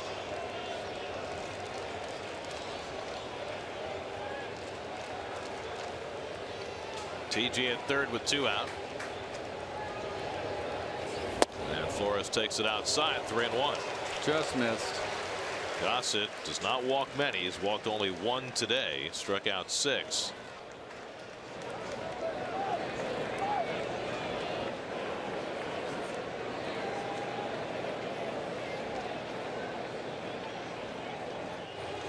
And Wilmer lays off the 3-1 breaking ball, and he's aboard with a walk.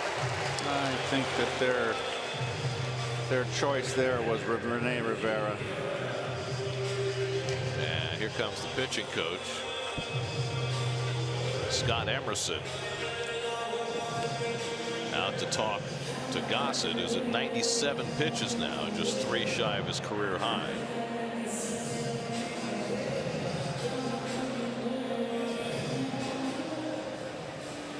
Well, you got to go after Rivera because you don't know if Terry would pull the trigger on a pinch hitter. And they got Cabrera on the on deck. It would be the guy. Well, given what he did the other night with Matz, I would think for sure if they were to walk Rivera to load the bases that we would see a pinch hitter.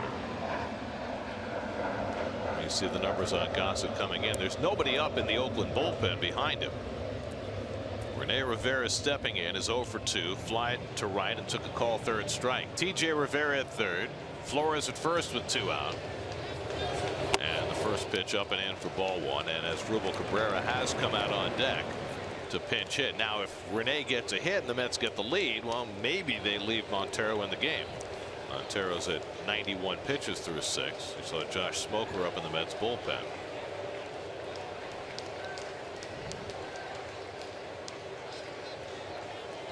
And Rene with a half swing on the breaking ball fouls it off, 1-1. And now Daniel Coulomb, the only lefty in that Oakland bullpen, gets quickly to work with Conforto 2 batters away. He gave it up last night. Gave up the base hit to Duda. In fact, he's given up base hits to Duda in each of the first 2 games. Bad hop on Friday night.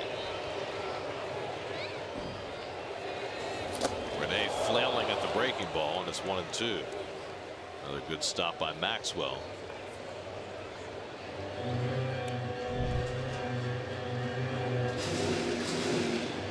Maxwell doing a much better job these last couple in the dirt. Right.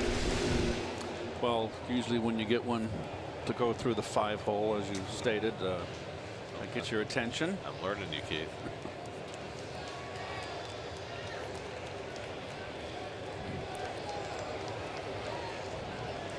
Gossett about to throw a career-high 101st pitch.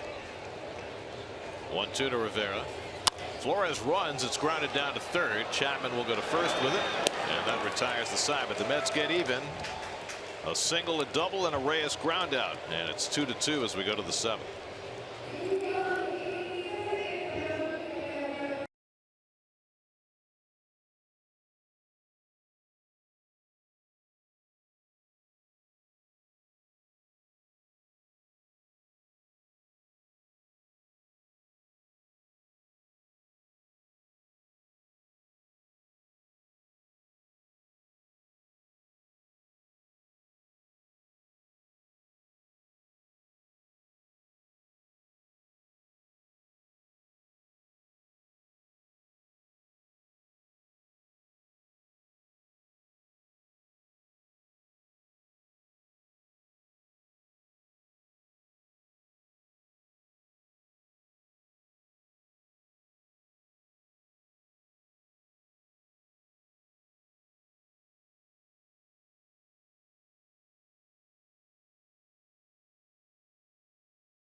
New York Mets baseball is brought to you by NYU Langone Orthopedics.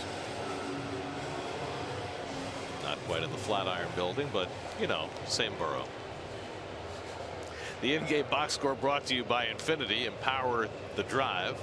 2 solo home runs for the A's today. All their offense. Marcus Semien and Chris Davis have gone deep against Rafael Montero, who's back out there for the 7th inning, with the Mets having evened the game for the 2nd time. 2-2 as we start the 7th. Jed Lowry leads off. He's been on base twice with a single and a walk. Montero's longest outing this season was 6 1/3. That was July 2nd against the Phillies. His longest of his career was 7 1/3. That was back in 2014 against the Cubs. And here he is pitching in the 7th today. And Lowry slugs one out to left, chasing Conforto back to the warning track. He makes the catch. Lowry driving it the other way, and a nice play by Conforto. 1 out. Well, Conforto continues to play a very good outfield, both center and left.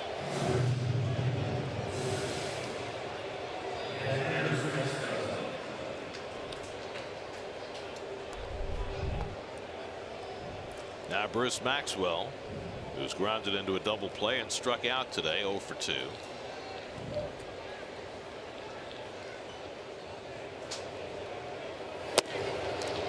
Quite a job by Montero so far today. I'll say. Against an Oakland team that put up 24 hits and 10 runs in the first 2 games of this series. No 1 walk, Gary. That's been the key. That's it out to left. Easier play for Conforto coming toward the line, and that's the 2nd out. So 2 batters, 2 fly balls to left, and Montero now with the longest outing he's had this year. We'll try and get through the 7th against the 3rd baseman Matt Chapman. 95 pitches so far. 59 strikes. Most he's thrown this year was 104. Chapman hit the double over Bruce's head in the 5th inning and then had the embarrassing misfortune of getting picked off third base by Rene Rivera. Yep, difference in the game right now. They'd be ahead. Slider off the plate for ball 1. Oh, you see the little kid behind home plate with their center field camera with his bat in his hand. Oh, we take that. Literally right there. Slugger's ready to hit. He had it in his. It was in his stance a while ago. He's on deck. How cute. 2-0 to Chapman. Yeah, a little slugger.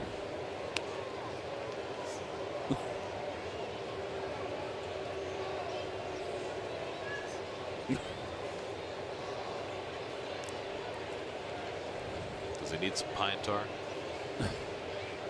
Playing guitar now. Chapman in the air to deep left field. Back goes Conforto onto the warning track. Back at the wall. It's out of here. Matt Chapman with his 2nd home run of this series, his 4th of the year. And the A's, with their 3rd solo home run of the day, are back in front 3-2. How ironic. And again, a hanging breaking ball. And we have a breaking ball league now, and maybe that has a lot to do with the propensity of the home run, the long ball this season. Maybe that's one of the ingredients. This is a hanger right there. You're more apt to make a mistake with a breaking ball than you are with a fastball. And Chapman makes up for the pickoff at third base here. That's hit out to left off the bat of Brugman. Conforto catches this one. 4 fly balls to left. One of them leaves the yard. And that puts Oakland back in front on Chapman's 4th home run of the year. Stretch time at Citi Field. 3-2 A's.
You can't kick me out for your inadequacy.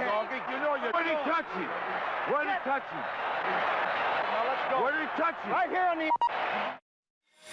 Well, my favorite part of that whole thing was Buddy Harrelson saying, "You can't throw me out for your incompetence." Yeah. Hilarious. And you know what? You would not have had this kind of videotape with replay today. It was back there in '73. That kind of dramatic moment with Yogi out there. It wouldn't happen. But they would have fixed the call. Because he never tagged him. He did never tag even him. on the you-know-what. Who was the umpire? I don't know. 1973 World Series. Mets took a 3-2 lead back to Oakland for game 6 and 7. But he certainly did not tag him on the you-know-what or anything else.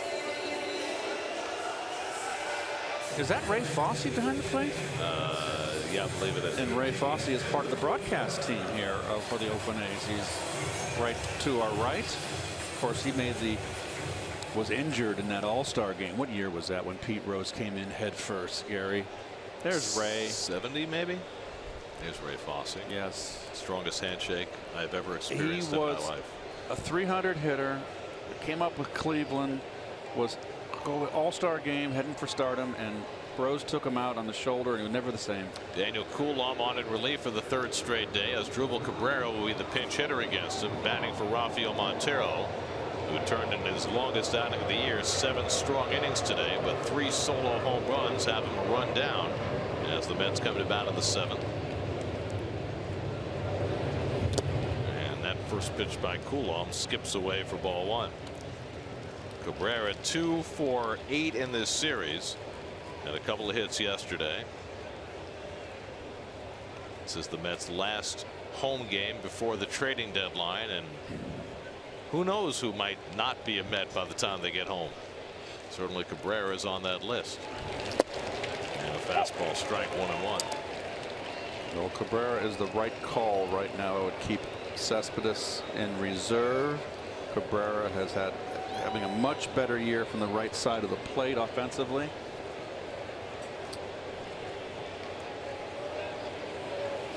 Only caveat to that is that the way the Mets bench is configured today, Cabrera is a switch hitter, and the other 3 hitters on the bench are all right-handed. Yeah, but you're in the 7th inning now, so it's getting late. So every pitcher that the A's have after Coulomb will be a right-hander. Yeah. The problem is you've only got 2 catchers, and you can't use d'Arnaud. That would be someone you can, and but some teams do. We see it all the time. Well, you know, Bobby Valentine would do it, and you manage to win, and you roll the dice. Right. I mean, how often do you see a catcher get injured in extra innings? This is also a 4-man bench, which I am not a proponent. Meanwhile, Coulomb, who's been struggling through this series, behind on Cabrera now 3-1 with Conforto on deck. And there's a strike. 3-2. Daniel Gossett went 6, allowed 2 runs, 5 hits, 2 walks, 6 strikeouts, a wild pitch, a home run, 101 pitches. Gossett in line for his 2nd career win. If the Oakland bullpen can make it stand up, they have struggled so far in this series. Cabrera goes down on the fastball, and that's the first out.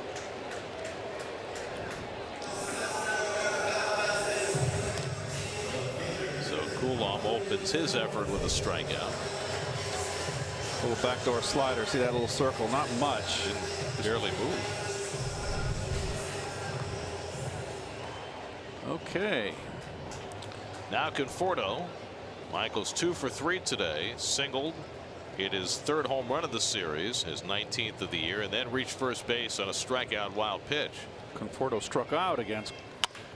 It's this one right at the shortstop. Simeon playing behind the bag, and quickly there are 2 out.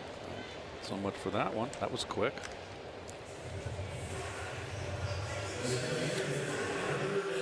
So now 2 out and nobody on, and Curtis Granderson coming up against the lefty.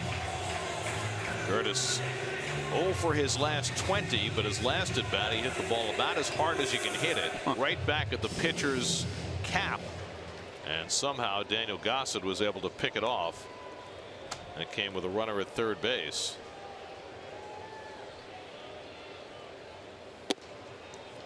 And a first pitch breaking ball misses, ball 1.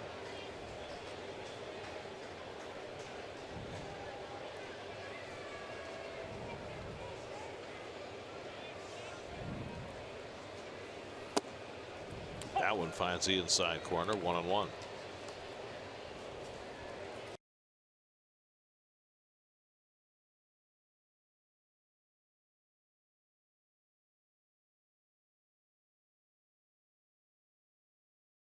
And another ground ball for Simeon playing on the right side. 6-3 putout ends the inning, and Coulomb gets the Mets 1-2-3. We go to the 8th, 3-2 Oakland.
For a sweep of the 3-game series with Rafael Montero on the mound.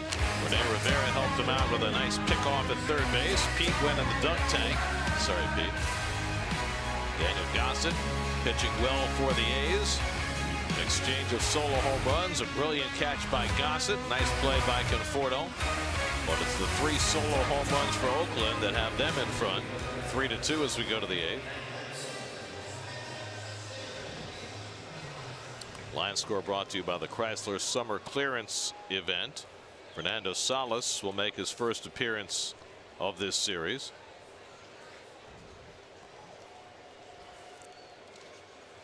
There's his numbers right there. It has been a very difficult season for Salas. That ERA over 6, almost 6.5. That pretty much says it all. His last appearance was Tuesday night against St. Louis. Allowed an unearned run on 3 hits. Matt Olson pinch hitting, just called up the other day by the A's. Struck out as a pinch hitter on Friday night against Eric Goodell. Another young player with big power for the A's. Rafael Montero, 99 pitches over 7 innings. He continues to make strides forward. Allowed 3 runs, 7 hits, 1 walk, 4 strikeouts, a wild pitch, 3 home runs. It's the best ball game he's pitching in that uniform. 1-2 to Olson. Well, it was his longest outing of the year. And one of the longest of his career. But he will not get a victory today. Right now he's on the short end. But Terry Collins has to be thrilled with what he's seen since Montero got back from his latest stint in the minor leagues. Olson flies 1 foul. It's 4 starts and 3 relief appearances for Montero since he got back, and his ERA is right around 3.3. So I don't think you could have asked for a whole lot more from Montero, who's filling a spot in that rotation and doing it well. 1-2. Olson pulls one into right field, a base hit. So a pinch hit single for Matt Olson. And the A's get the leadoff man on in the 8th. Sunday, August 6th is a McDonald's Family Sunday. The Mets take on the Dodgers at 8:05 p.m. The first 15,000 fans in attendance will receive a Topps commemorative baseball card pack. Plus, all kids 12 and under can run the bases after the game in the Mr. Met Dash, courtesy of Northwell Health. For tickets, visit Mets.com/Family Sundays. And note the game time for that. That was originally a day game, switched to a night game by ESPN. Not our doing. 8:05 p.m. August the 6th. That means we're off. Yes, it does. Regretfully. Here's Matt Joyce, who's 0 for 3. And he flies one to shallow center. On comes Granderson to get it. 1 out. So Salas gets a much needed out. 1 out and 1 on, and Marcus Semien coming up. Semien has been a big pain in the side for the Mets in this series. He homered back in the first inning. He's 2 for 3 today, 7 for 12 in the 3 games.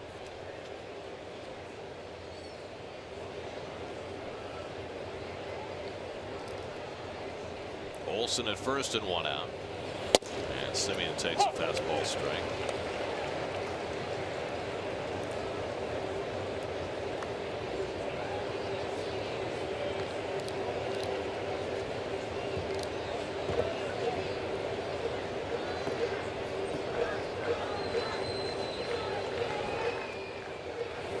Semien bounces one foul. 0-2. Left-hand hitter Yonder Alonso on deck. Mets have a lefty up in the bullpen, so this is probably Salas's last batter.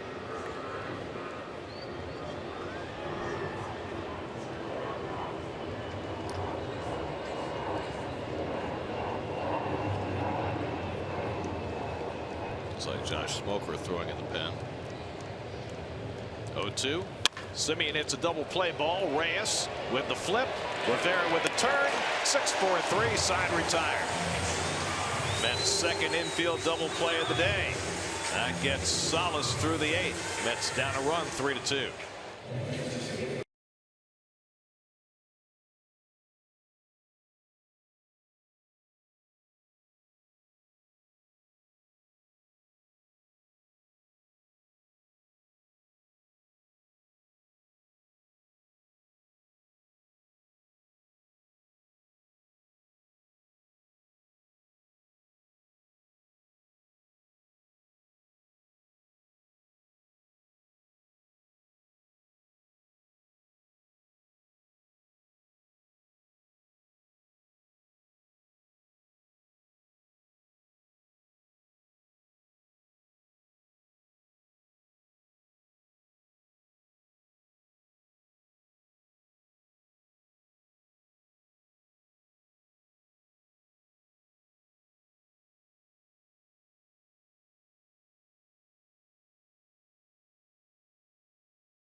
Things looking kind of quiet on the 59th Street Bridge on a Sunday afternoon. Well, the city's always dormant on a Sunday during the summer season. You know, big city taking a nap. How you get? Out of Town Scores brought to you by your Tri-Honda dealer. The Reds finally beat the Marlins. 3 home runs, including number 17 for Scooter Gennett. How about that? Corey Kluber struck out 14 as the Indians beat the Blue Jays. That'll keep Cleveland in first place for another day. Phillies lead the Brewers. Nick Williams has looked awfully good for the Phils. Another home run today. Rockies and the Diamondbacks are at a virtual tie for the top 2 wild card spots. Rockies up 4-1 on the Pirates, who are just 3 games beyond the Brewers in the Central. Blake Trinan in for the 3rd straight day. What was that song? Awful. Trinan, the former National, retired all 4 batters he faced last night. He'll get the heart of the Mets batting order here. Bruce, Duda, and T.J. Rivera, with the Mets down a run in the 8th. And Jay takes a fastball inside for ball 1. Bruce had a base hit his last time up and scored the tying run in the 6th. Before Matt Chapman's home run in the top of the 7th against Rafael Montero put the A's back in front. The A's have taken the lead 3 separate times. The Mets have come back to tie twice. This has been a real, you know, you thought, okay, Oakland A's coming in 22 games out of first place. Poorly, a team that probably played, but 82 errors coming in and made an error. And it's been a real good series. That's why they play the games, Gary. Trying to behind 2-0 on Bruce. And Jay taps one foul. Jay Bruce, who got to the big leagues with the Reds at age 20. He was the golden boy in that organization. Hit his first big league home run against Manny Acosta, who would later pitch for the Mets.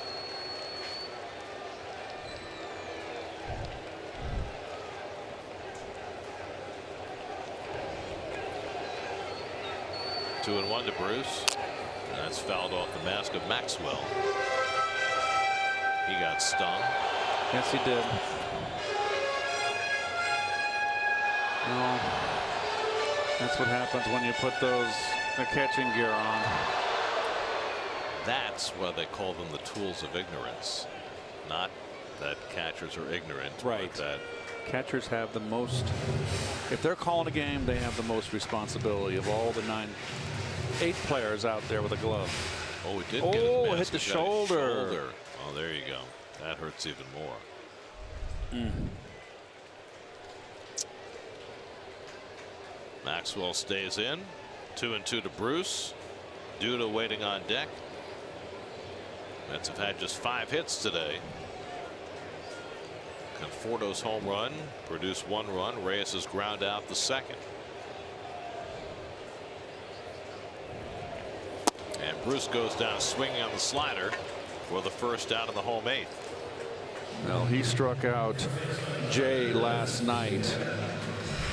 The same pitch. It's good. Same spot, same slider. Tough pitch.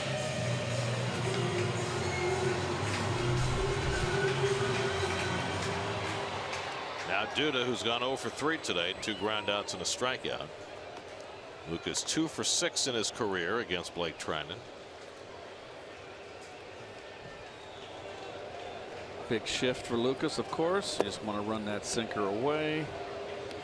It's one of the first times that look at the outfield defense. Usually when you see a shift like that, the left fielder on the left of your screen plays more down the line. That's an automatic double anyway. Take the gap away from Lucas.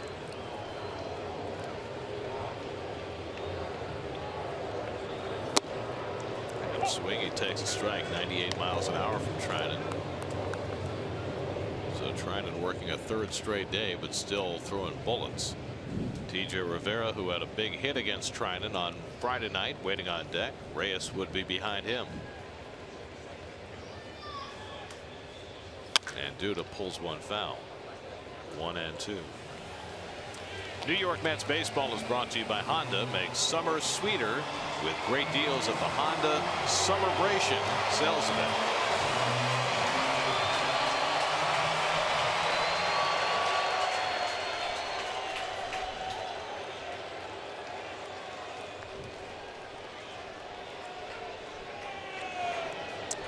Duda down in the count, 1-2. And Lucas takes a slider in the dirt, 2-2.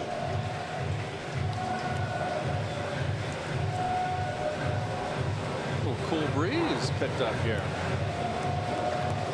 Once the rain came through here earlier today, it definitely cooled things down a little. All the excessive heat we've had the last few days.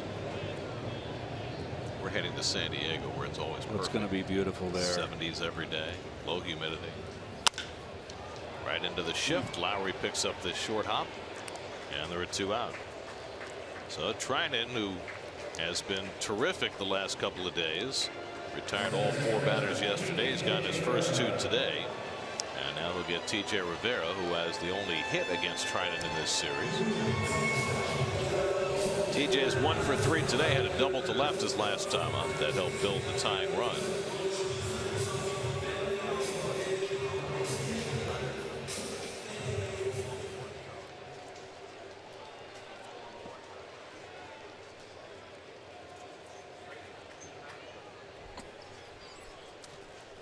Rivera batting with 2 out and nobody on.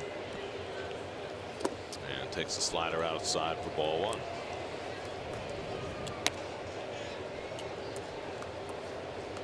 Sundays have not been kind to the Mets. They have not.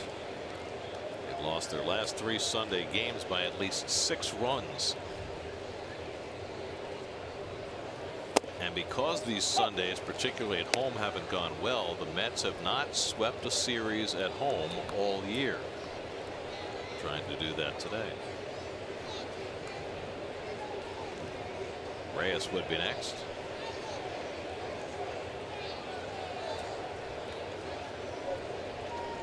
Doesn't mean that Sundays can't improve in a hurry. It's not like Sundays will never be the same. Oh. Spanking our game. Yes. I like spanking our game. 2-1.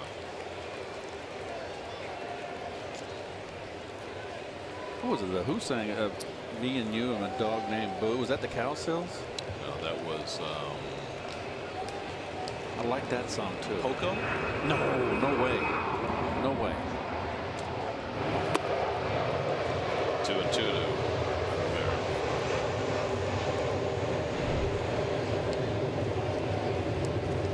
Lobo. Lobo? Lobo, not Really?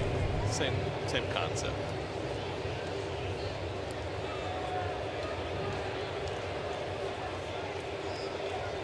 Two from Trinan, and TJ lays off the slider, 3-2. TJ Rivera doesn't draw a lot of walks.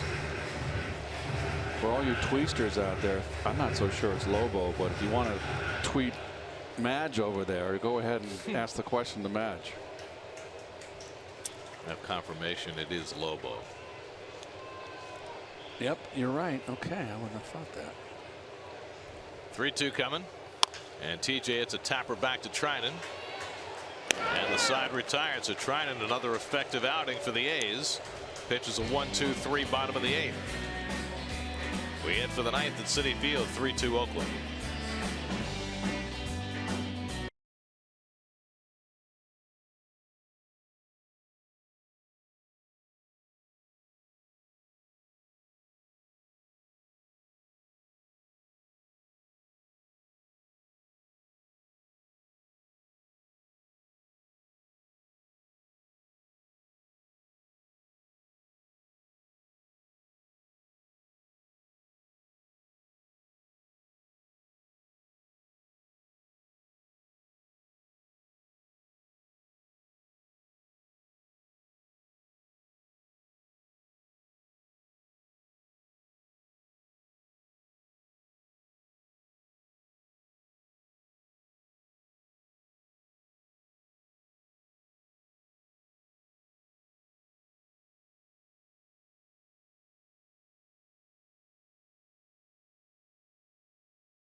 Spectrum, get the Spectrum triple play today. Curtis Granderson right back at the originator.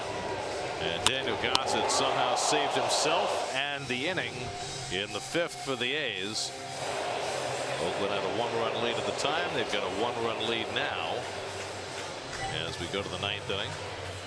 Josh Smoker will come on in relief for New York. He had a nice inning last night. Big Josh, part of that nice bullpen that gave 4 scoreless innings, gave up a base hit and 1 inning's work. Last night was his first outing back from the disabled list. He had had some shoulder issues that kept him out for more than a month. He'll face 3, 4, and 5 in the Oakland batting order. Yonder Alonso to lead off. Alonso's 0 for 3 today, 1 for 9 in the series. Fernando Salas went an inning in relief, no runs, 1 hit after Rafael Montero went the first 7 and allowed 3 runs and 7 hits. Smoker trying to keep this a 1-run game and give the Mets a shot for yet another 9th inning victory. The Mets have already had 2 walk-off wins in the last 3 days.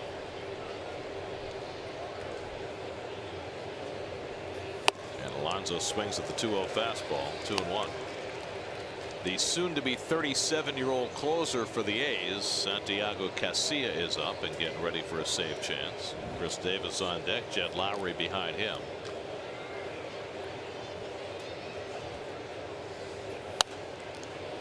2-2.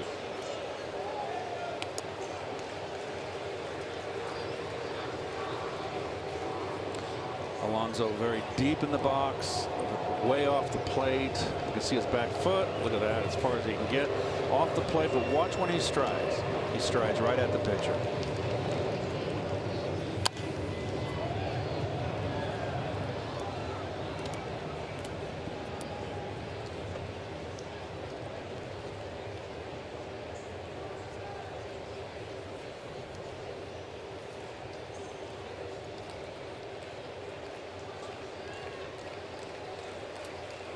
Two. Breaking ball off the plate. Full count to Alonso. Smoker in his outing yesterday gave up a leadoff hit to Jacob Brugman, but was able to get through the inning unscathed.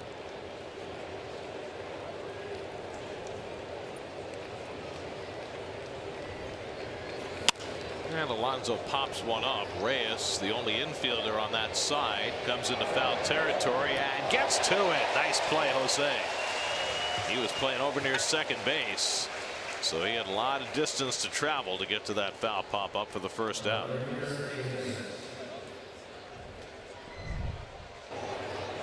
Long way to go, Gary. You're right. Look at Conforto hustling over, even though he had no chance to get there.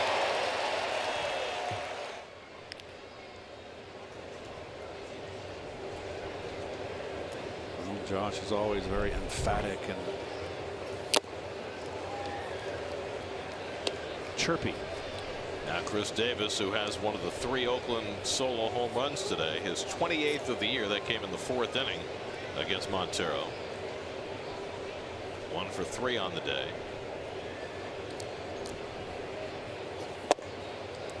Our next telecast on Pix 11 will be next Sunday when the Mets take on the Mariners at Safeco Field. Coverage begins at 3:30 with Spectrum Pix pregame right here on New York's very own Pix 11.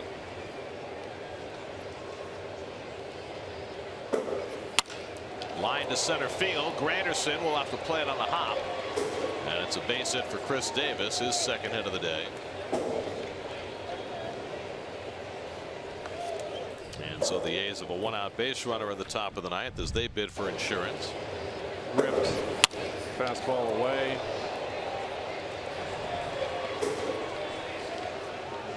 We'll get a pinch runner now. Davis for Davis. Yeah, you're also getting better defense too. So Rajay Davis runs for Chris Davis. And Rajay, last year's American League stolen base champ. Rajay will go to center field, I'm certain. He's got 18 stolen bases this year, including 1 in this series. And Lowry, turning around about right-handed, takes a slider in the dirt for ball 1. He'll probably go to left field. Got Brugman out in center. Oh, I'm sure they'll put Davis in center. You sure? Yeah. Okay. He's their better defensive center fielder. Santiago Casilla, who turns 37 years old on Tuesday. He's pitched on both sides of the bay, getting ready for a save chance.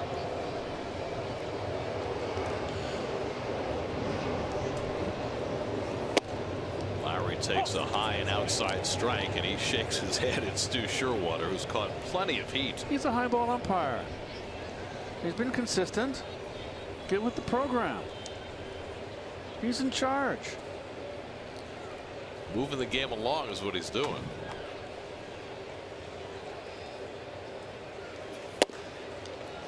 It's a crisper game with an umpire that calls strikes than with one who does not. He's a high ball umpire, and he's been doing it all day long. This is not the first time we've had Sherwater, and he did it last time. He's a high ball umpire. They got all this video. Get with it.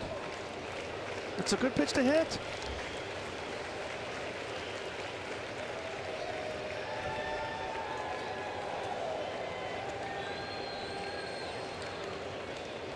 Lowry 1 for 2 and a walk today.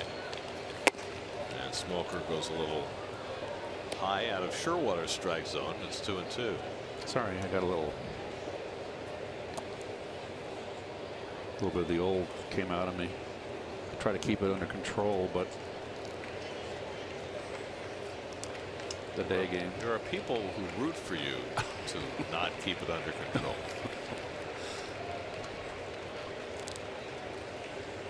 2-2, runner goes, pitch outside, throw by Rivera is high. Davis is safe at second with his second stolen base of the series, his 19th of the year. I'll tell you what, he can still fly. 36 years old and still one of the fastest guys in the game. Plus, he plays with energy.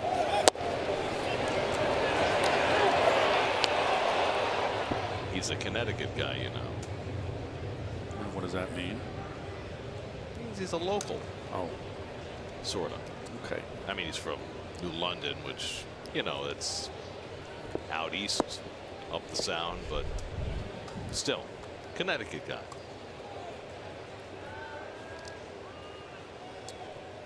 Three-2 to Lowry. That's ball 4. And the A's have 2 men on. So Smoker running into difficulties here in the top of the 9th.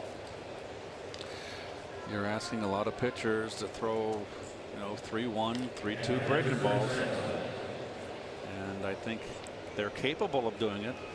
But if you took 100 times they did it, there's going to be a lot of a not a great success ratio. Well, Smoker got the left-hand hitter Alonso out, was unable to retire the 2 right-hand batters. Now again another lefty with Bruce Maxwell, who's already grounded into a double play today, and that's what Smoker will be looking for. With Rajay Davis at second, Lowry at first, and 1 out. Maxwell's gone 0 for 3 today. He did hit into a double play last night off of Edgin. Ran on that comebacker.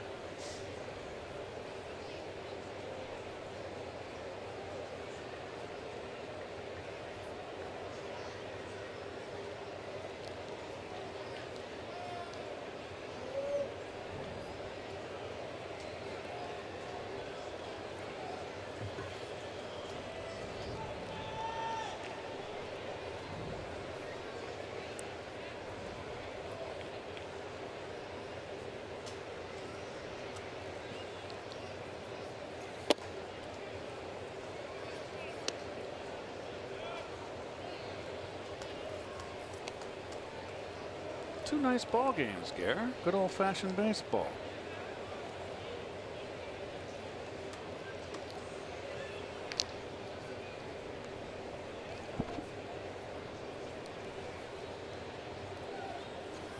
The runner from first took off, but Davis did not.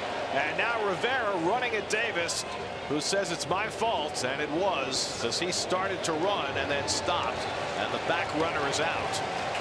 Davis safe at second. Lowry is out. Davis took 2 phantom strides toward third. Lowry obviously thought Davis was running and took off for second and didn't look back. Boy, oh boy. So it's a caught stealing, 2 unassisted, as Rivera did exactly the right thing. Yep, you just run the runner back. Duda right there is just standing on the base. Just get over and get closer to that runner. You don't want that runner breaking and trying to get into a rundown. So that's the second out of the inning. 1-1 count to Maxwell, and he fouls it away 1-2. Boy, some atrocious base running by the A's all day. No, that's not a. Oh, boy. Boy, oh boy. So that's a rare 2U on a put out at second base. On a caught stealing. Yes. 1-2 to Maxwell. And he lays off, but it gets behind Rivera. And over to third goes Davis. Like a catchable ball for Rene. But they're going to call that a wild pitch. And Davis winds up at third. I don't know why they called it a wild pitch. I think it's a pass ball. I agree. Well, the A's have on the bases have taken themselves out of potential scoring innings, have they not, Gary? Well, Chapman was picked off third. Simeon was thrown out at second on the bloop hit. And now a mix-up. That's nubbed down toward first. Easy play for Duda. And that retires the side. So Smoker, helped out by some errant base running by the A's, keeps it a one-run game. Now the Mets will come up in the bottom of the ninth with Reyes to lead off, down by a run.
Stays in left field. You were correct, Keith. Yeah, we talked about it, and there's Santiago Garcia. I would leave Brugman in center field because it's a big ballpark. He's been there the whole game. He knows the wind direction. If there's anything in there, he's familiar being out there. Hasn't had a ball hit to him all day. Well, but still. Yep. So Garcia, who started out his career with Oakland, spent 6 years there, then went to the other side of the bay and pitched for the Giants through their championship years. He has 3 rings with San Francisco. Back in Oakland this year for a second tour. He'll turn 37 on Tuesday, and he's been the primary closer for the A's. 15 saves this year. Corners in against Reyes. And he takes a fastball for a strike. Well, that was the trade that jumbled that A's bullpen, with the Nats getting Doolittle and Matson. Doolittle got the save last night for the Nats in their 4-3 win over Arizona. Trine has pitched well in this series for Oakland. But those guys, Doolittle and Matson, had been setting up Garcia.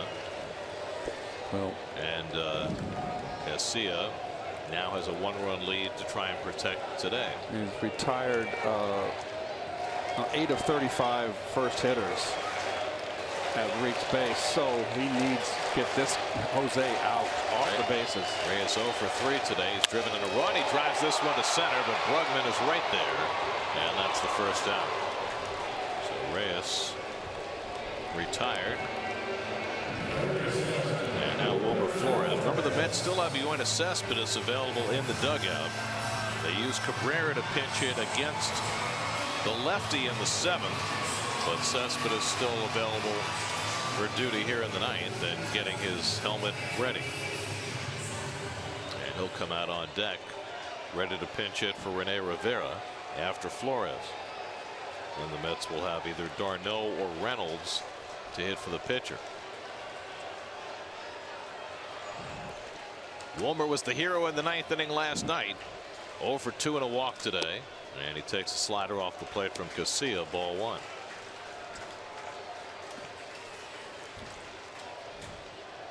Mets have been held to 5 hits this afternoon.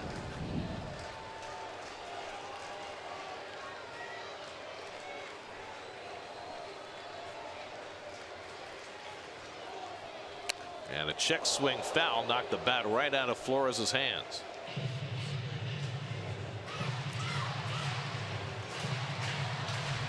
Well, fastball runs in. Not that close, really. That just completely tied him up. I mean, that wouldn't have hit him.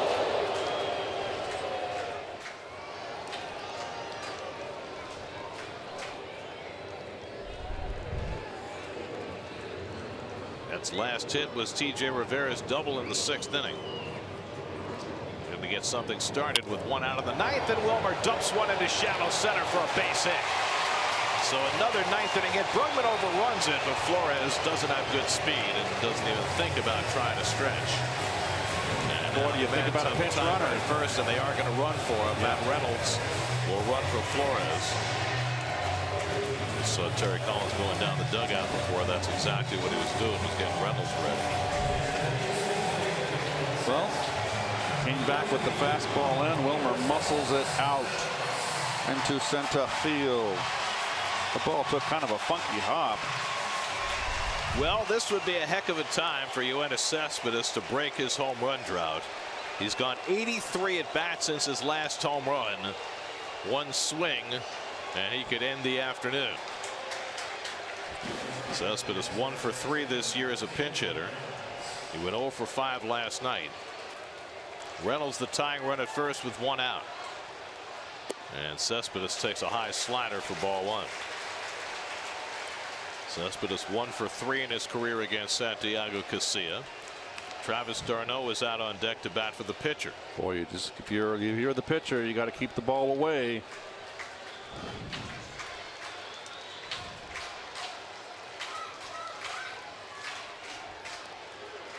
Reynolds not a big base stealing threat, but quicker than Flores, and that's why he's in carrying the tying run.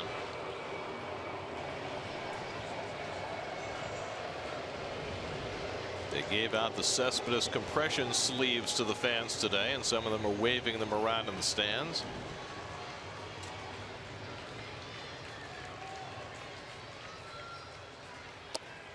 And that's in tight.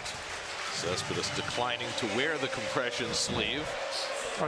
The colorful one.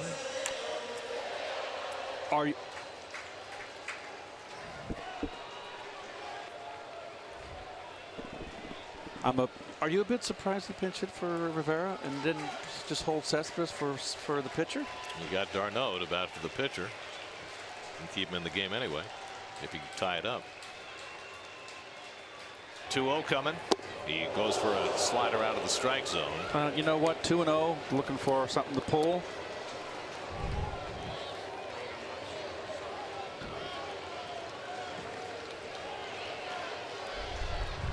Pure guess there, and he came up empty. It's been a struggle for Cespedes, trying to get himself back on track. Had 3 hits a couple of nights ago, but the power has been lacking, and the Mets need his power. Coming back inside, Gare. I would not do this. Oh, there was a pitch to hit. fouls it away, and it's 2-2. Right down the middle. And Yankees is just really struggling. And the positive thing about this is sooner or later this man's going to break out. And usually when hitters break out, they break out hot. But boy, the Mets need him to get out of this funk. His last home run came a month ago today, June 23rd in San Francisco. He has one pinch hit home run in his career. It came here last year against the Reds' Brandon Finnegan. Got to come with a slider here, don't you? Something away. Yep.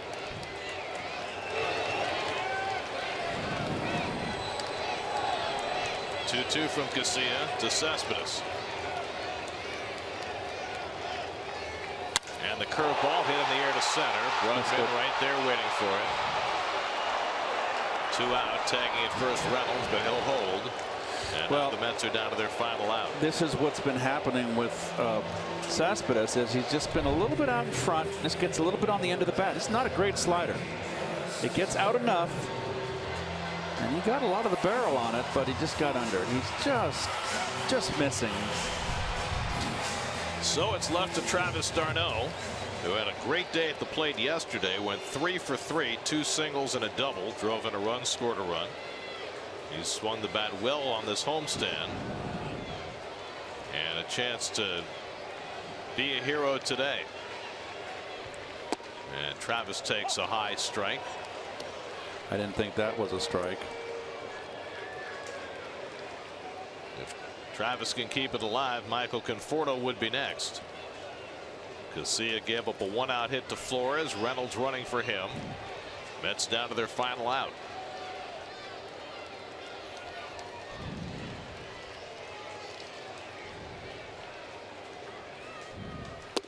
And the slider off the plate, a ball and a strike.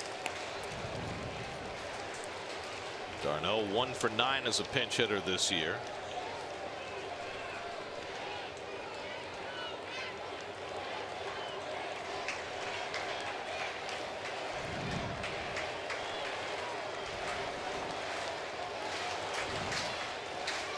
Reynolds at first and 2 out. And the breaking ball popped up. Alonso's there, and the ball game is over. d'Arnaud popping up the breaking ball. Casilla gets the save. Rafael Montero pitches well, but the A's hit 3 solo home runs, and the Mets didn't have enough.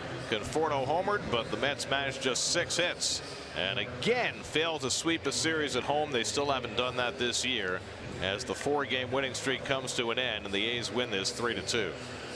Hanging slider, and this is the one that you can kind of jam yourself. It stays inside. You wait for it. You think you're anticipating the breakaway, and it jams. You wind up jamming yourself.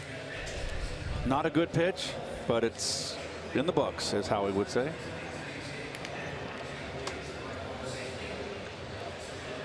Game summary brought to you by your local Ford dealers. Matt Chapman's home run in the 7th broke a 2-2 tie, the 3rd home run of the day for the A's, and that handed Rafael Montero a loss on a day that he pitched his longest outing of the year. Went 7, but gave up the 3 solo home runs, and that was enough to beat him on this day, as the Mets finished their homestand 6-4 and now head on the road for 10 games. A's win at 3-2. We'll come back with more from Citi Field in just a moment.